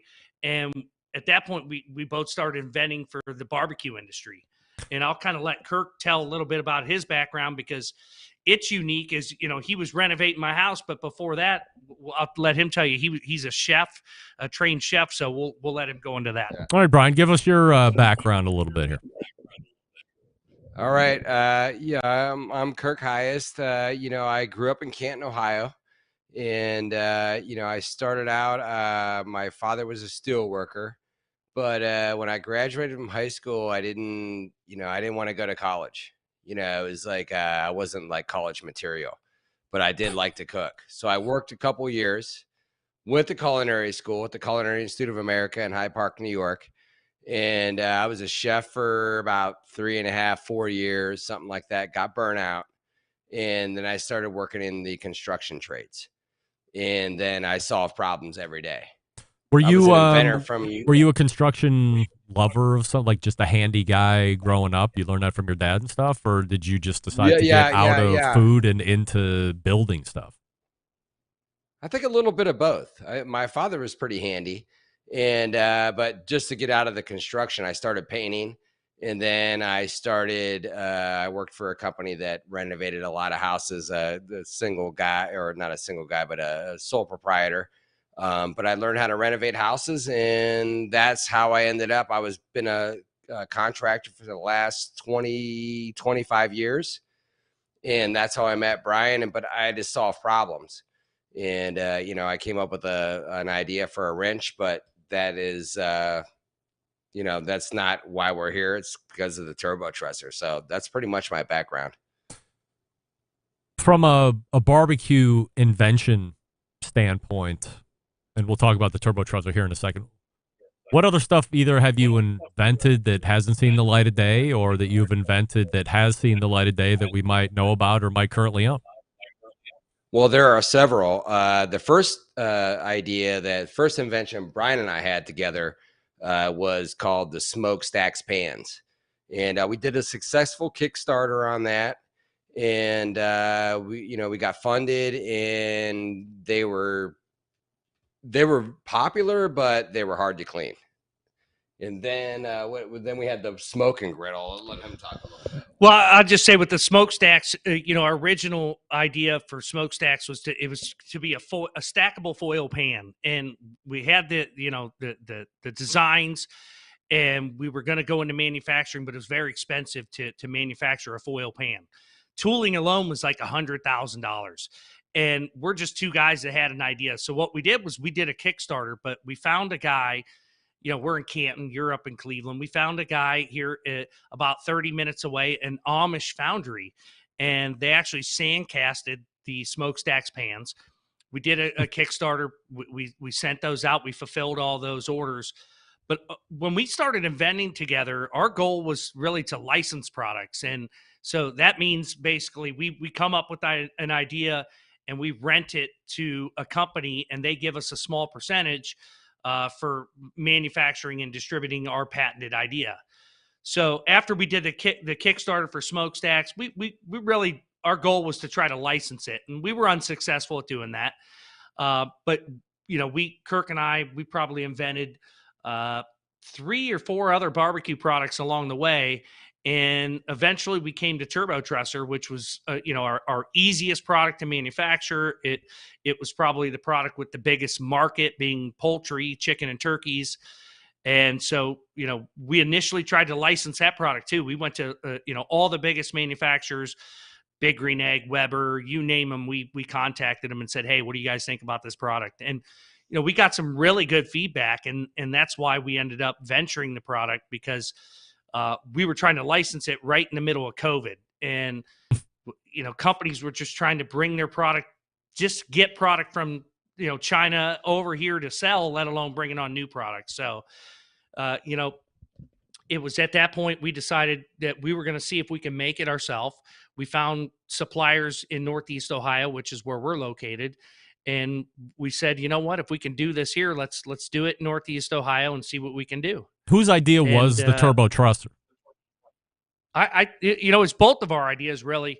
I think I called Kirk one day and said, hey, I was trying to truss a chicken, and I said, this is ridiculous. There's got to be a better way.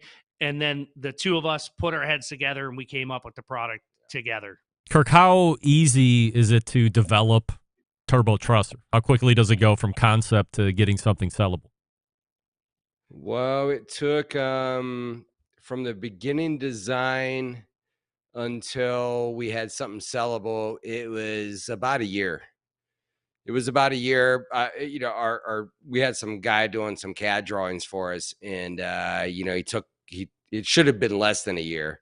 But we're talking about laser cutting because we had everything laser cut because I first made everything out of wood just because it was easy. We tested everything out of wood because I'm a carpenter and I could just I have the little jigsaw is what it really took. We made a wooden turbo trusser. Yeah. How does that work in the grill exactly? As long as you're going indirect, it's okay. Yeah, right. Yeah. You're not going to put it on a rotisserie. That's for damn sure. No, you're not going to deep fry with the prototype made of wood. Yeah, but it took about a year. But it could have took maybe 8 months. But still kind of not very long. But it did take a little bit of time. So are you getting it made first and then you're taking it out to, well, I guess you tried to get it licensed first, right? And that didn't work. So now you're going to go manufacture it yourself. You get the prototype. So are you hitting immediately brick and mortar stores, specialty stores, grocery stores? Where's the first market to hit that you think is going to bring you the best return? So what we did was, we purchased 10,000 units to start with. Had no idea if we were going to sell, 10 of them, let alone 10,000. And what we did was, obviously we wanted to take it to retail, but the first thing we did was, if you're on Facebook, I'm in probably 100 different barbecue groups. There's a barbecue group for every type. There's probably 4 of them for every grill type. And then there's a million just generic barbecue groups. And what we did was we literally we cooked with our product and we posted pictures with it. And people said, what is that? And we told them, and we launched our product November 1st of 2021. And by posting pictures on Facebook and a little bit of advertising, we sold $50,000 worth of turbo trussers in November and December of last year.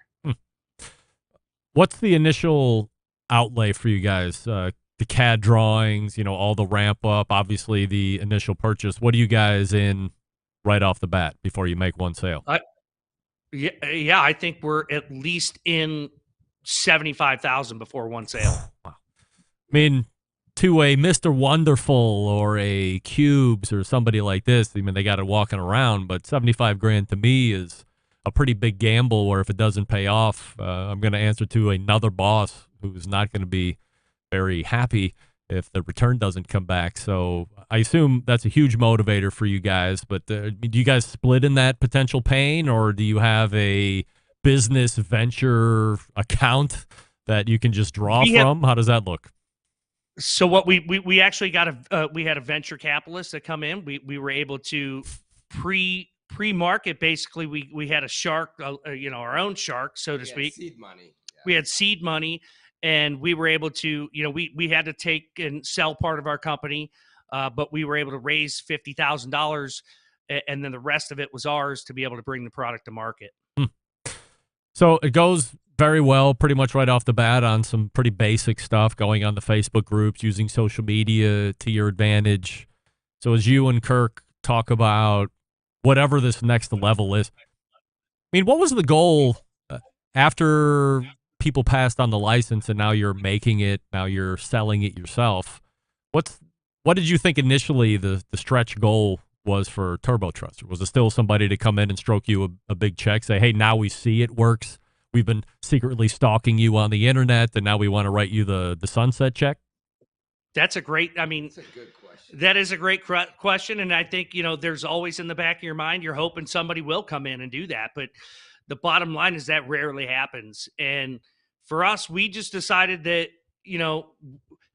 if I could take it back, we actually licensed Kirk's wrench, and we licensed another product that's it was a basting lid for smoking. It was a basting lid for flat top griddles, so Blackstone, Loco, you name it. If it's a flat top, and in our design, you could actually smoke on your flat top, so you could add smoke to your flat top foods. So we licensed 2 products, and both of those products that we licensed, the companies that we licensed to failed to bring them to market. So we had no control. We sign over. There's no guarantees. They say, yeah, we're going to do our best to bring it to market. COVID hits. Neither company is able to bring them to market.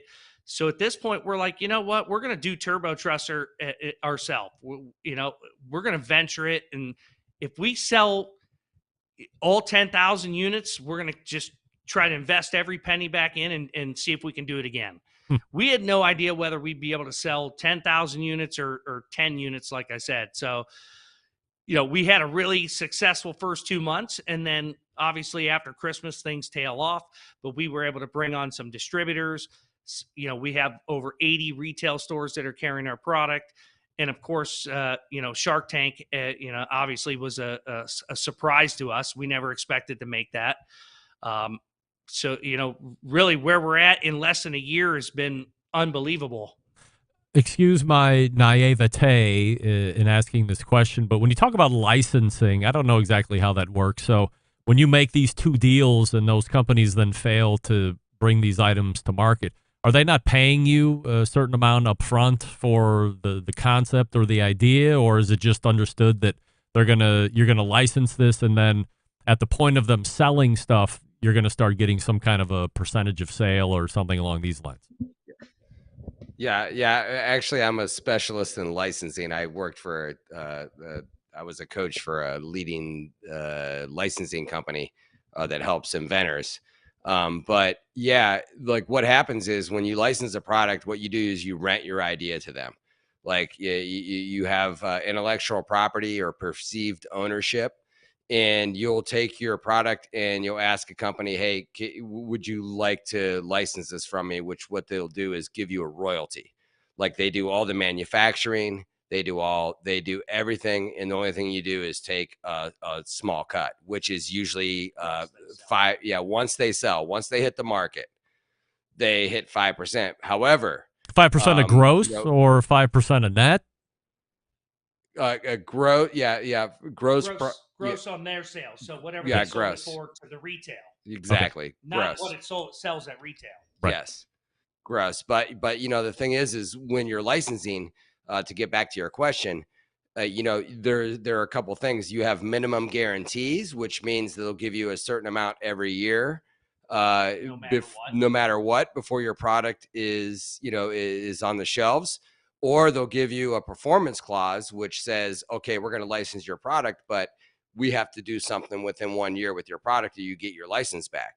But basically you rent your idea to the companies for a royalty, for a small royalty. So it is a long shot.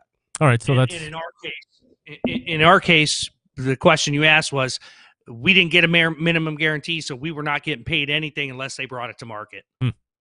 Do you have the Turbo Trusser patented or protected in any way? Yep. So we're patent pending on the Turbo Trusser. We have a trademark as well. And, that's about as solid as you can get. So we're in 80 stores. We're a year old. Things are going pretty well. And now we're going to be venturing into talking about the TV show, which I'm very excited about. Can you guys hang on just for a moment while I do a quick piece of business, and then we'll do a little Shark Tank? All right, stand by. We're talking with Brian and Kirk from Turbo Trusser. TurboTrusser.com is the website. Go there and pick one up, especially if you like the trussed look, because you will be trussed up in about 8 seconds. I've seen it a billion times. I saw Chef Wonderful do it, and at least 50 people on YouTube do it, and people are... The thing that resonates with me is, oh, I'm done already? So that means it's a good product. So if you like doing that, Turbo Trusser is the way to go, turbotrusser.com. You know what else is great? Week 16 of the Do Wellness program. Today was press day. We've added even more weight. Here's the even better news. Guess what? From last week to this week, I'm up 3 pounds, believe it or not. That's right. And I'm not fat. This is all muscle coming on because we're doing it the right way with David Leans. And now, my barbecue friends, you can do it. I mean, think about it. I just said week 16. Can you imagine if you would have started with me 16 weeks ago, how much further ahead you would be with me? 16 weeks right now. That's right. So stop procrastinating. Join the venture with me. davidleans.com/BBQ to sign up right now. davidleans.com/BBQ. We're 3 months away from the new year when you're going to lie to yourself about how you're going to get into shape and you're going to do all this stuff, but no, you're not. Let's plan now to do it. Let's knock off. Let's get out of the barbecue medium, which is a triple extra large, and get into a real human large. Takes time, takes effort, takes commitment, takes accountability, and that's what David McDowell provides for you, especially in the accountability side. Love the weekly check-ins. Love the fact that I can shoot him a text or give him a call, ask him questions about things that may or may not be on the eating plan. And again, it's a lifestyle. I'm totally bought into it, and it's working for me, and I think it can work for you as well. And you can save money because you're just a fan of the show, because he's a fan of the show. davidleans.com/BBQ. That's davidleans.com/BBQ. Target weight for me, 185. So we're 12 pounds away from that. Hoping to get there by, I don't know, middle of next year. Because as we know from a couple weeks ago, building muscle takes months. Don't expect 10 to 15 pounds of muscle to come on at the same rate that I took it off. That was a little depressing. But now that I've readjusted the mind, we're going to 185, like it or not. Got to keep eating. We're back with Turbo Trusser. Stick around. We'll be right back.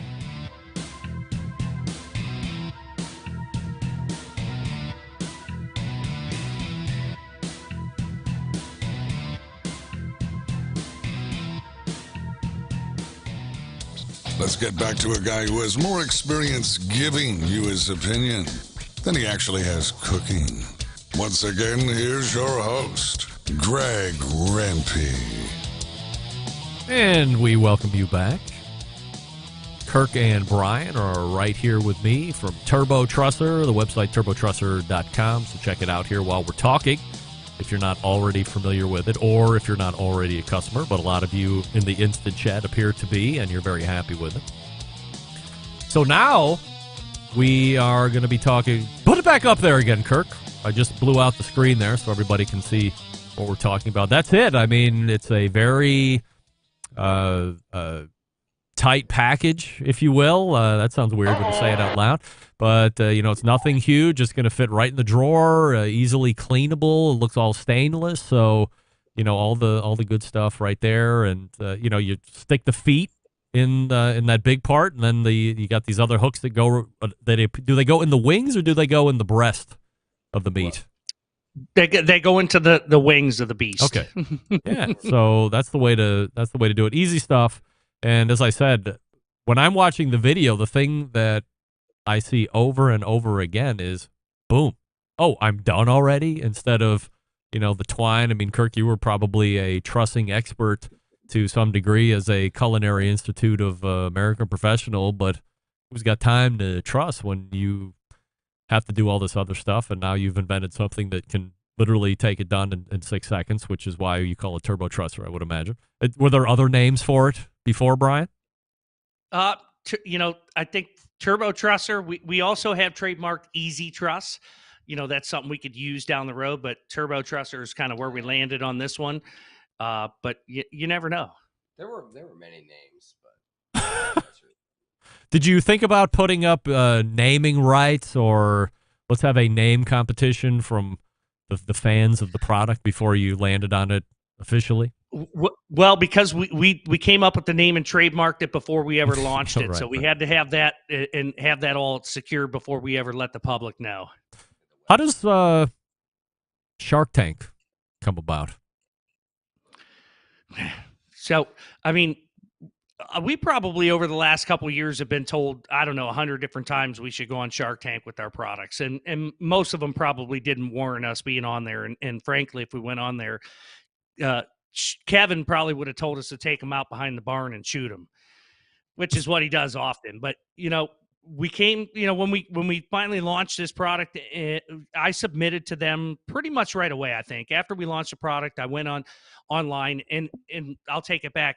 Shark Tank used to be like American Idol, where they would have open calls in city to city, and you would actually go there and do a pitch, and we would be in these crazy hats, and we'd go there and pitch our product. And if you moved on to the next round, they would narrow it down until you got to the show. Well, COVID changed all that, and everything went to an online submission form. So 40 to 50,000 people apply for Shark Tank every year. Roughly about 150 people might tape, and maybe 100 people might air. Wow. But so what we did was, in when the product launched, I applied for Shark Tank, didn't hear anything back. When we sold 50,000 units in the first, or $50,000, I'm sorry, worth of product in the first 2 months, I went back and reapplied. I figured now we've got some sales. Maybe this is going to change things. Who knows? I mean, it was a very simple process to apply, so I figured, why not? And I went back and probably applied again, maybe at the beginning of February. And maybe in April, I got a phone call saying that Shark Tank was interested in hearing from us, and they'd like to learn more. And from that point, it was a whirlwind of information, of requirements that we had to give them. Pitch, we had to do practice pitch videos, sending in those type of things. And it was really a lot of information we had to submit. And every time we would talk to them, they would tell us that, listen, thanks for sending this information in. There's no guarantee we're going to even need you next week. Yeah. And that was the case all the way up until they told us we were going to go and film. And we ended up filming July 16th is when we filmed for the show, and what we aired September 30th. So, it's a long process. You go, you're submitting all this information. They're telling you there's no guarantees. Just hold tight. We'll let you know next week if you made it through the next round. And here we are today. Kirk, it's easy for me to ask, is it worth it to have done all of the hoop jumping previous, because you got on the show, and that's, of course, what everybody aspires to do. But taking that out of it, is it more of an ass ache to continue to meet all these hoops and hope you get in? Or regardless if you would have ever showed up on TV or not, it was worth the effort? Yeah, it's definitely worth the effort. I mean, I'm a person that has nothing to lose. I have only to gain. So going on the show was a dream. I mean, it was a dream. I mean, it's like, we gave up a little bit more than we wanted to, but you know what? In hindsight, it's better, just because we accomplished the goal. But yeah, for me personally, I mean, I started inventing in 2014, and I just now started like reaping a little bit of rewards. Even I'm really not making anything yet. We are a little bit, but it's just it's the goal, and to get here it's a dream come true, actually. And you're still working a quote unquote day job. You're still the contract specialist. Yeah, I have. Yeah, exactly. I have 2 jobs now. I'm a contractor and I work for Turbo Trusser. So, I do ceramic tile. I renovate houses. So yeah, I do everything. Brian, you're still farm rep too and Turbo Trusser? Yep, you got it. Doing both jobs, burning the midnight oil. So let's start from the beginning here. I'm going to try and, roll through as chronological as possible. And so just answer like the direct question. It'll be easy to want to just kind of break off here, but I'm trying to, hit certain steps here for the folks that maybe haven't taken it in. By the way, if you haven't seen it, you can go on YouTube, and there's some guy who says he's some kind of entrepreneur expert that really does a good job at showing the clip, and he gives his own 2 cents, but who cares what he thinks. But you can see the whole clip that way. That was really the only way I could find it in any decent form. So originally you come in, they're showing you full chicken or poultry regalia. It's not just the hats, it's the full bodysuit and everything. So that's certainly worth the price of admission if you haven't seen that. And the initial ask is $100,000 for 10% of the business. And right off the bat, I'm no Shark Tank expert per se, but I'm a pretty savvy business guy. And I know the people that are on that stage and where their net worths are and where their revenues are. And $100,000 to me seems like, Cubes could stand up and peel that out of his wallet, and all of a sudden he owns 10% of the Turbo Trusser, and it's no big deal. So how do you come up with $100,000 for 10% of the company? That's a great question. It's a lot of it is guessing the potential for your company, taking into account if you've raised any money in the past, which we did. So, there was a valuation of the company that when we raised the money. And then from there, we took that initial valuation when we had no sales. We now have sales. You kind of just, you make it almost is a guess. Some companies that go on there certainly have a lot more information. We only had, 9 months of sales. But for us, we wanted to go in there with something that was workable. We didn't want to go in there asking for, $500,000 for 5%. And these guys are like, are you kidding me? We wanted to make sure that there was an offer on the table, that we were flexible enough, because I always hear the Sharks say, I need enough percentage to get up and get out of bed to make this work. Right. They want to make it worthwhile for them. So that's why we went in with, at 100,000 and 10%. And we knew that there was going to be some negotiations there. So we had we went in knowing that we had some flexibility there. As far as the, I'll call it the staged pitch, which is, you go in, hey, I'm Brian, I'm Kirk, we're asking for 100,000, 10, and this is the turbo, boom, boom. I've seen it, a very good handful of times. I've seen all the barbecue guys go in there. Heath Hall and his partner from Pork Barrel Barbecue a handful of years ago was one that really sticks in my mind, as guys having a really great initial pitch, and then once they got into unscripted questions and having to answer, I don't want to say they fell apart because they ended up getting a deal with Barbara, but it seemed a lot less fluid when they were answering, when they were being deposed and questioned by the Sharks versus just going through their spiel. Did you guys work on that a lot? Because it always seems like that's a very fluid part of the whole portion of that TV show. Yeah, I'm going to answer it because this dude was Billy Mays on there. Look, I told him, it's like, I always told him, it's like, you're like Billy Mays. He can sell. He's like really good, like me. Like I fumbled, jumbled around. I took a deep breath, made it through, but I got to give kudos to this dude. He's like Billy Mays. And for what you were saying, the only part of Shark Tank that's scripted is your pitch. You walk in, the first 90 seconds, you do your pitch, and then after that, everything is unscripted.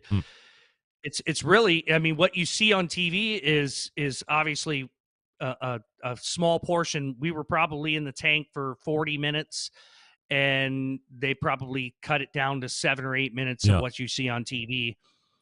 And really, it's really intense in there. Sharks talking over each other, questions coming in very fast. What you see on TV, it seems like, oh, they ask you a question, you get to answer it. It's not like that at all. It's very rapid fire, answer the questions, and everybody's kind of talking over each other. It's really intense. You show them the product. You have poultry at the ready to have them taste. Look, if I'm being honest, and I'm going to make a statement here that's going to be very controversial, I don't think trussing makes one fucking difference. I don't. I've been doing this a long time. I'm a huge believer in spatchcocking for any number of reasons. Now, if you want to keep the whole bird for old-timey sake, this and that, that's fine, or that's what you like to see at your Thanksgiving table. Sure, right. Go ahead, do that. I can see where that makes a lot of sense, but that's just my personal opinion. They all seem to love the taste. Brian, I think you said that the Turbo Trusser seals in the juices But we know that's not true at all. That's not even a thing. Like, nothing seals in the juices. There's a Maillard reaction, which I'm sure is what you meant to say. But here's... I would imagine that is what I meant to say. Of course you did. I was obviously nervous. I mean, who wouldn't be? You're in front of people that have a combined net worth of $748 trillion. So I would be deucing myself, no doubt about it. Now, they're eating it. They're loving it. I believe to myself, all of them bought in to at least the concept of why this thing is A, totally valid, and B, could be totally sellable. So you get to Robert, then you get to Lori, then you get to Barbara, and they all echo the same sentiments, which is what I thought initially off the top with the $100,000 ask. Not big enough for me. So my question is, when you hear that once, okay, somebody's got to stick up their ass, but then you hear it again, and then you hear it again. Did you think at all ever that you should have came in at that $500,000 or $750,000 to get interest? Because sometimes, when I'm quoting sponsors for the show, if I'm talking to a really big company, maybe I'm just throwing out numbers here. Maybe $1,000 a month is a lot to Turbo Trusser or Johnny Cake's Rub in Hiram. But Weber doesn't even consider it because it doesn't even affect their budget. That's not enough to even get their interest. It should be $12,000 a month or $15,000 a month. So when you're hearing it now 3 times from 3 different sharks, do you ever say, man, we might have underbid or underproposed? No, because I think what you're hearing them say is it's not big enough as a business, not big enough as a ask.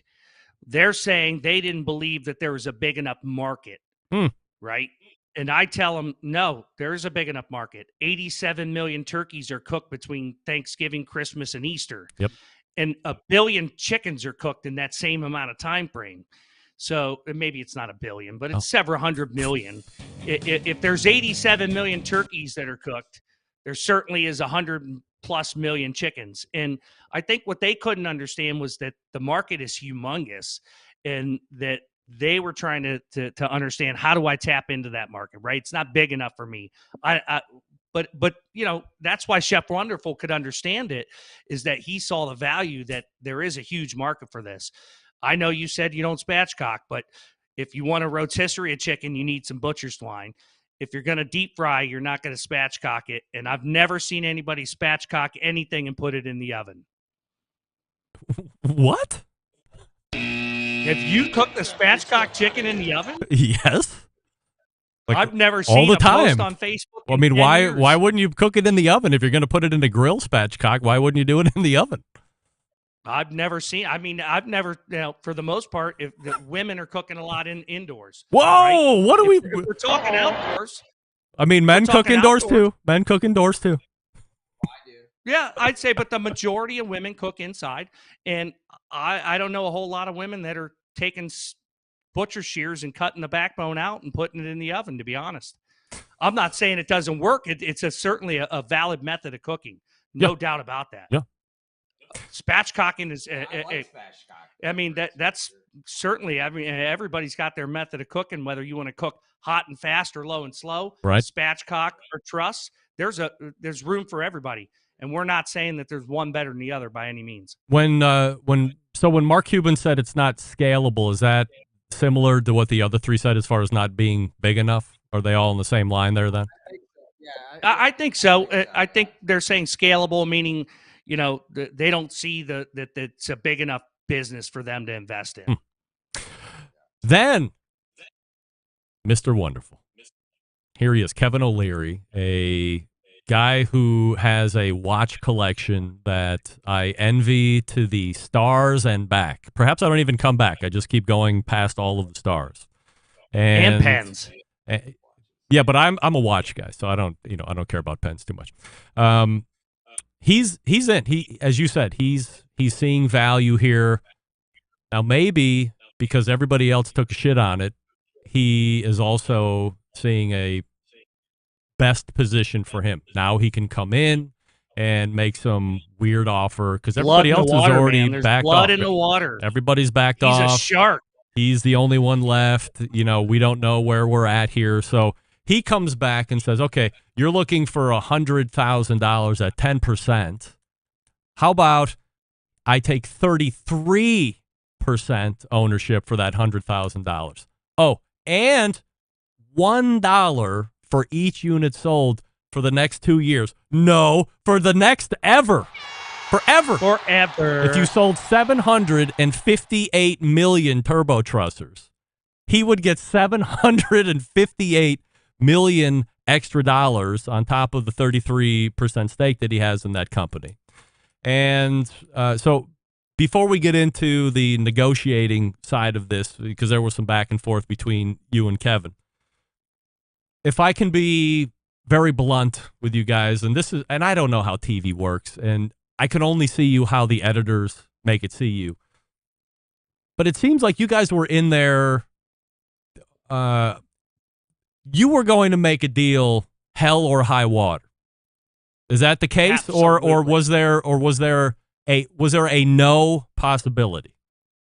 Well, I mean, I think if it would have came back at 50%, we probably would have had to say no. But you know, we literally went out there. We had $600 left in our bank account for our company, and we had about $3,500 in receivables.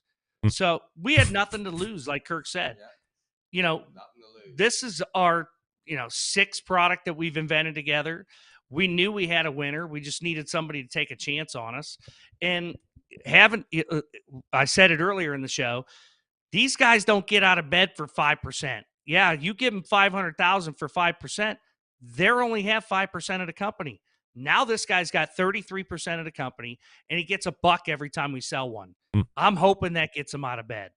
Do you and Kirk have extensive conversations before you go into, okay, let's try and game plan worst case offer scenarios and where we decide to say no? Is it 50% or was it closer to 40%, or how does that conversation work between you?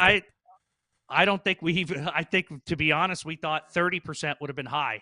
But when you're in the moment and he asked for 33%, we went back and forth. In the dollar royalty. I mean, we literally, I don't know what I can't remember how many times the show showed us go back and forth, but I have it. We definitely, I have. We went back 5 times maybe. So you counter, on TV, you counter with 20% and the $1 perpetuity. Kevin rebuffs immediately. Like, no, not going to do it.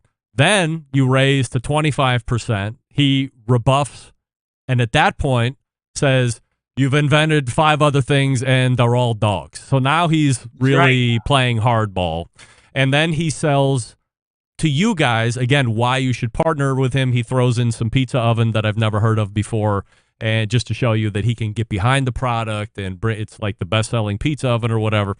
And then he starts to take it away from you guys. Hey, if you don't want it, guys, just go ahead, say no. So now he's doing the yard. I mean, Brian, you're a sales guy. I mean, this is the classic pull the sale away from the customer tactic. And then, no doubt, he stays. Classically, after that, he stays silent, and then you guys kind of do a little peek at each other, and ultimately pull the trigger on 33% and the dollar. Did anybody ever think about saying, "Hey, okay, on the 33%, but once you get your money back, how about we reduce the dollar to 50 cents or a quarter, or now is this just minutia negotiating?" Yeah, I'd say I'm certain that we asked that. It maybe didn't air on television. Like I said, there's 40 plus minutes probably we were in there. I know that we asked that. But at that point, we felt like it was worth it. We had no other options left. Again, there was blood in the water. He was the last shark on the, he seemed unrelenting. Like every time you started to bring up a counter, it was just like, no. It's literally my way or the highway. Well, and they didn't show it, but Lori, right in that moment, she literally looked over to him and said, "Kevin, you told us you were going to have a heart today." And he looked over and said, "Not on this one." Yeah, he raked us over the coals because he knew we were desperate, man. He could see it. I mean, we're up there in turkey chicken outfits, man, but we worked so hard to get here. We were going to we're still going to make good money. We're not going to break the bank, but you know what? everything's going to be spread around just nice. Everybody's going to make a couple bucks. Obviously, Kevin's going to make a little bit more than us, but that's why we have a shark. So what does it look like now? The deal's been made. We're, a couple months outside of your original taping. How much engagement has he actually had with you, and where have things started to trend in the positive directions? As you said, you had $600 in the bank. You had, 15 times that in receivables, so there was going to be a hot moment to come. How has he helped, and what is the trajectory of Turbo Trusser at this point? Yeah, so basically our interactions with Kevin, we've been on the phone with him once, but we work with his team at least several times a week. I'm in touch with the CEO. I work with several other people on his team, Kirk and I do. And, he's actually been very engaged. He's posted several videos on his social media accounts, cooking a turkey, cooking a chicken, promoting the product in the Shark Tank. So he's really been engaged. And since the show, we've almost doubled our lifetime sales in 3 weeks since the show aired. So I think it was in the first 9 months you had sold $90,000 worth of Turbo Trusser. So you're at $270,000 at this point after air. Double would be almost $180,000. Yeah. Okay. So do you guys make plans on what the first full year revenue benchmark is going to be, or are you tasked, Brian, with getting this stuff into more sellable locations?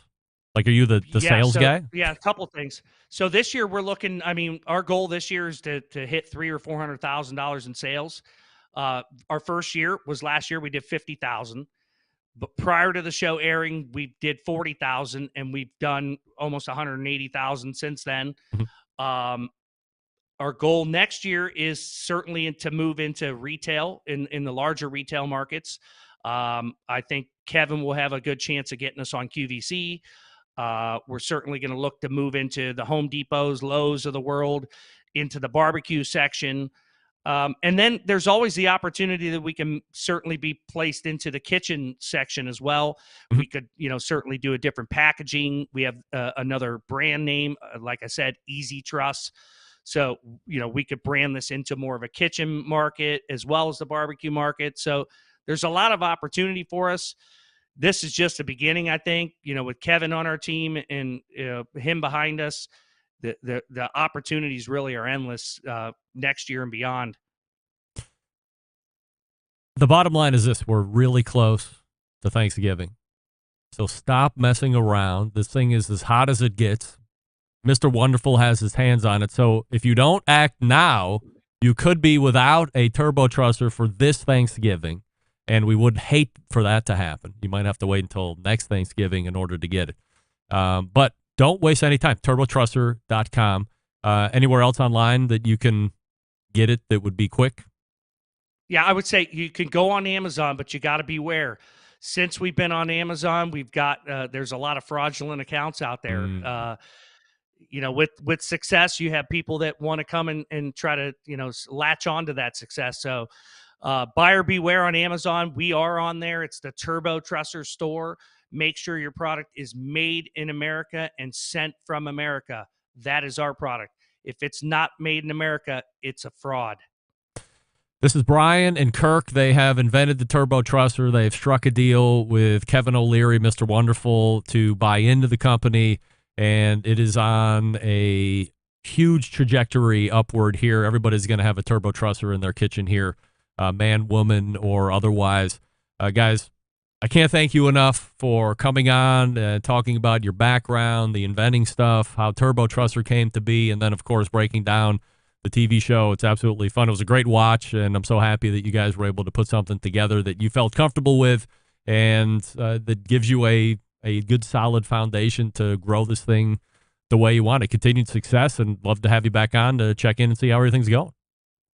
Yeah, thanks so much, Greg. We would definitely love to come back on, give you an update. We appreciate the opportunity. I'll let Kirk kind of say the same thing. Thank you, Greg. Thanks for the opportunity, and it's been a pleasure talking with you the last couple hours. All right, guys, appreciate it, and we will talk to you soon. There they are. Kirk and Brian from Turbo Trusser, turbotrusser.com. Or make sure if you're going to do it on Amazon, because I send a lot of links to people from sites that I know are legit, but everybody wants to try and figure it out on Amazon all on their own, and sometimes that doesn't work out, so there's fraudulent Turbo Trussers out there, so make sure it is the Turbo Trusser site on Amazon that is being made in America, being shipped from America, or just go to turbotrusser.com, and that way you know where you're at. All right. Whole packers. Oh, what happened? Racks, legs and thighs. I don't know what happened. Let's try again. Yes, there we go. So we thank Brian and Kirk for joining us. Great insight, great stories. And what a wild ride they've been on over the last year. Great to see them enjoying some success here, and happy to track their progress over the next handful of weeks and months to come. All right, before we wrap up the show, I'll talk to you quickly about Vortic watches. Back in the day, watches were made to be worn in the pocket. After World War II, wristwatches came into vogue, and the pocket watch quickly became an afterthought, finding its way into sock drawers and scrap heaps. And that is a tragedy. Enter Vortic Watch Company, helping bridge the gap between America's storied watch manufacturing past and bringing it to the present day, where wristwatches are finding incredible popularity. Here's the coolest part. Each watch that Vortic makes is unique and one of a kind. Vortic, founded on the motto that America wasn't assembled, it was built. Check out VorticWatches.com for more information or to purchase. There are some in stock. And by the way, on November 8th, RT Custer will be joining us. One of the co-founders of Vortic Watches will be talking about the military issue that will be coming out 3 days after that on the 11th. So if you are a vintage watch fan, I'm wearing mine tonight, actually. This was a pocket watch at one point. Now it's a wristwatch. You can learn all about the military edition. I believe it's the 4th or 5th version of this. VorticWatches.com. That's VORTIC watches.com. We're back to wrap the show right after this. Stick around. We'll be right back.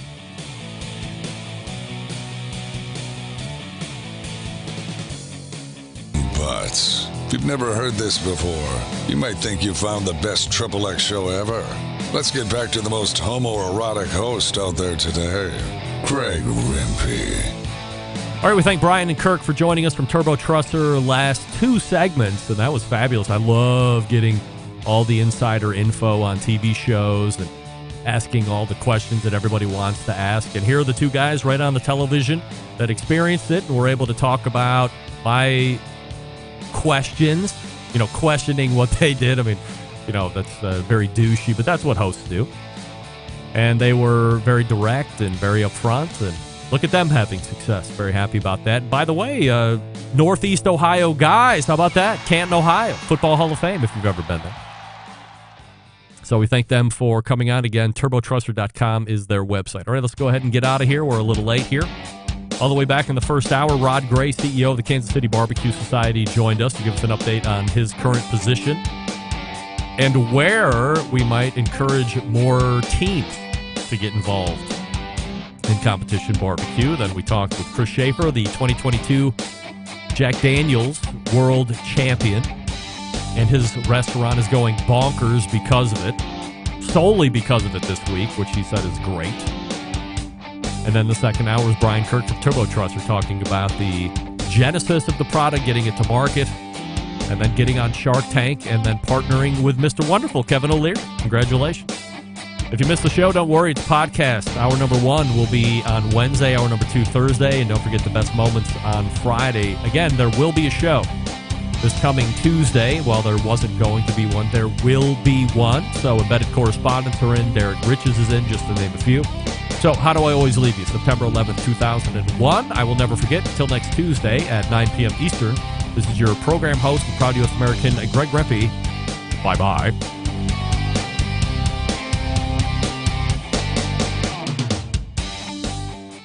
It's Sam the Cooking Guy, and you're listening to the Barbecue Central Show. Some call him a fool, some even call him a douchebag. But I say Greg Rempe is the greatest thing to happen to barbecue since cavemen.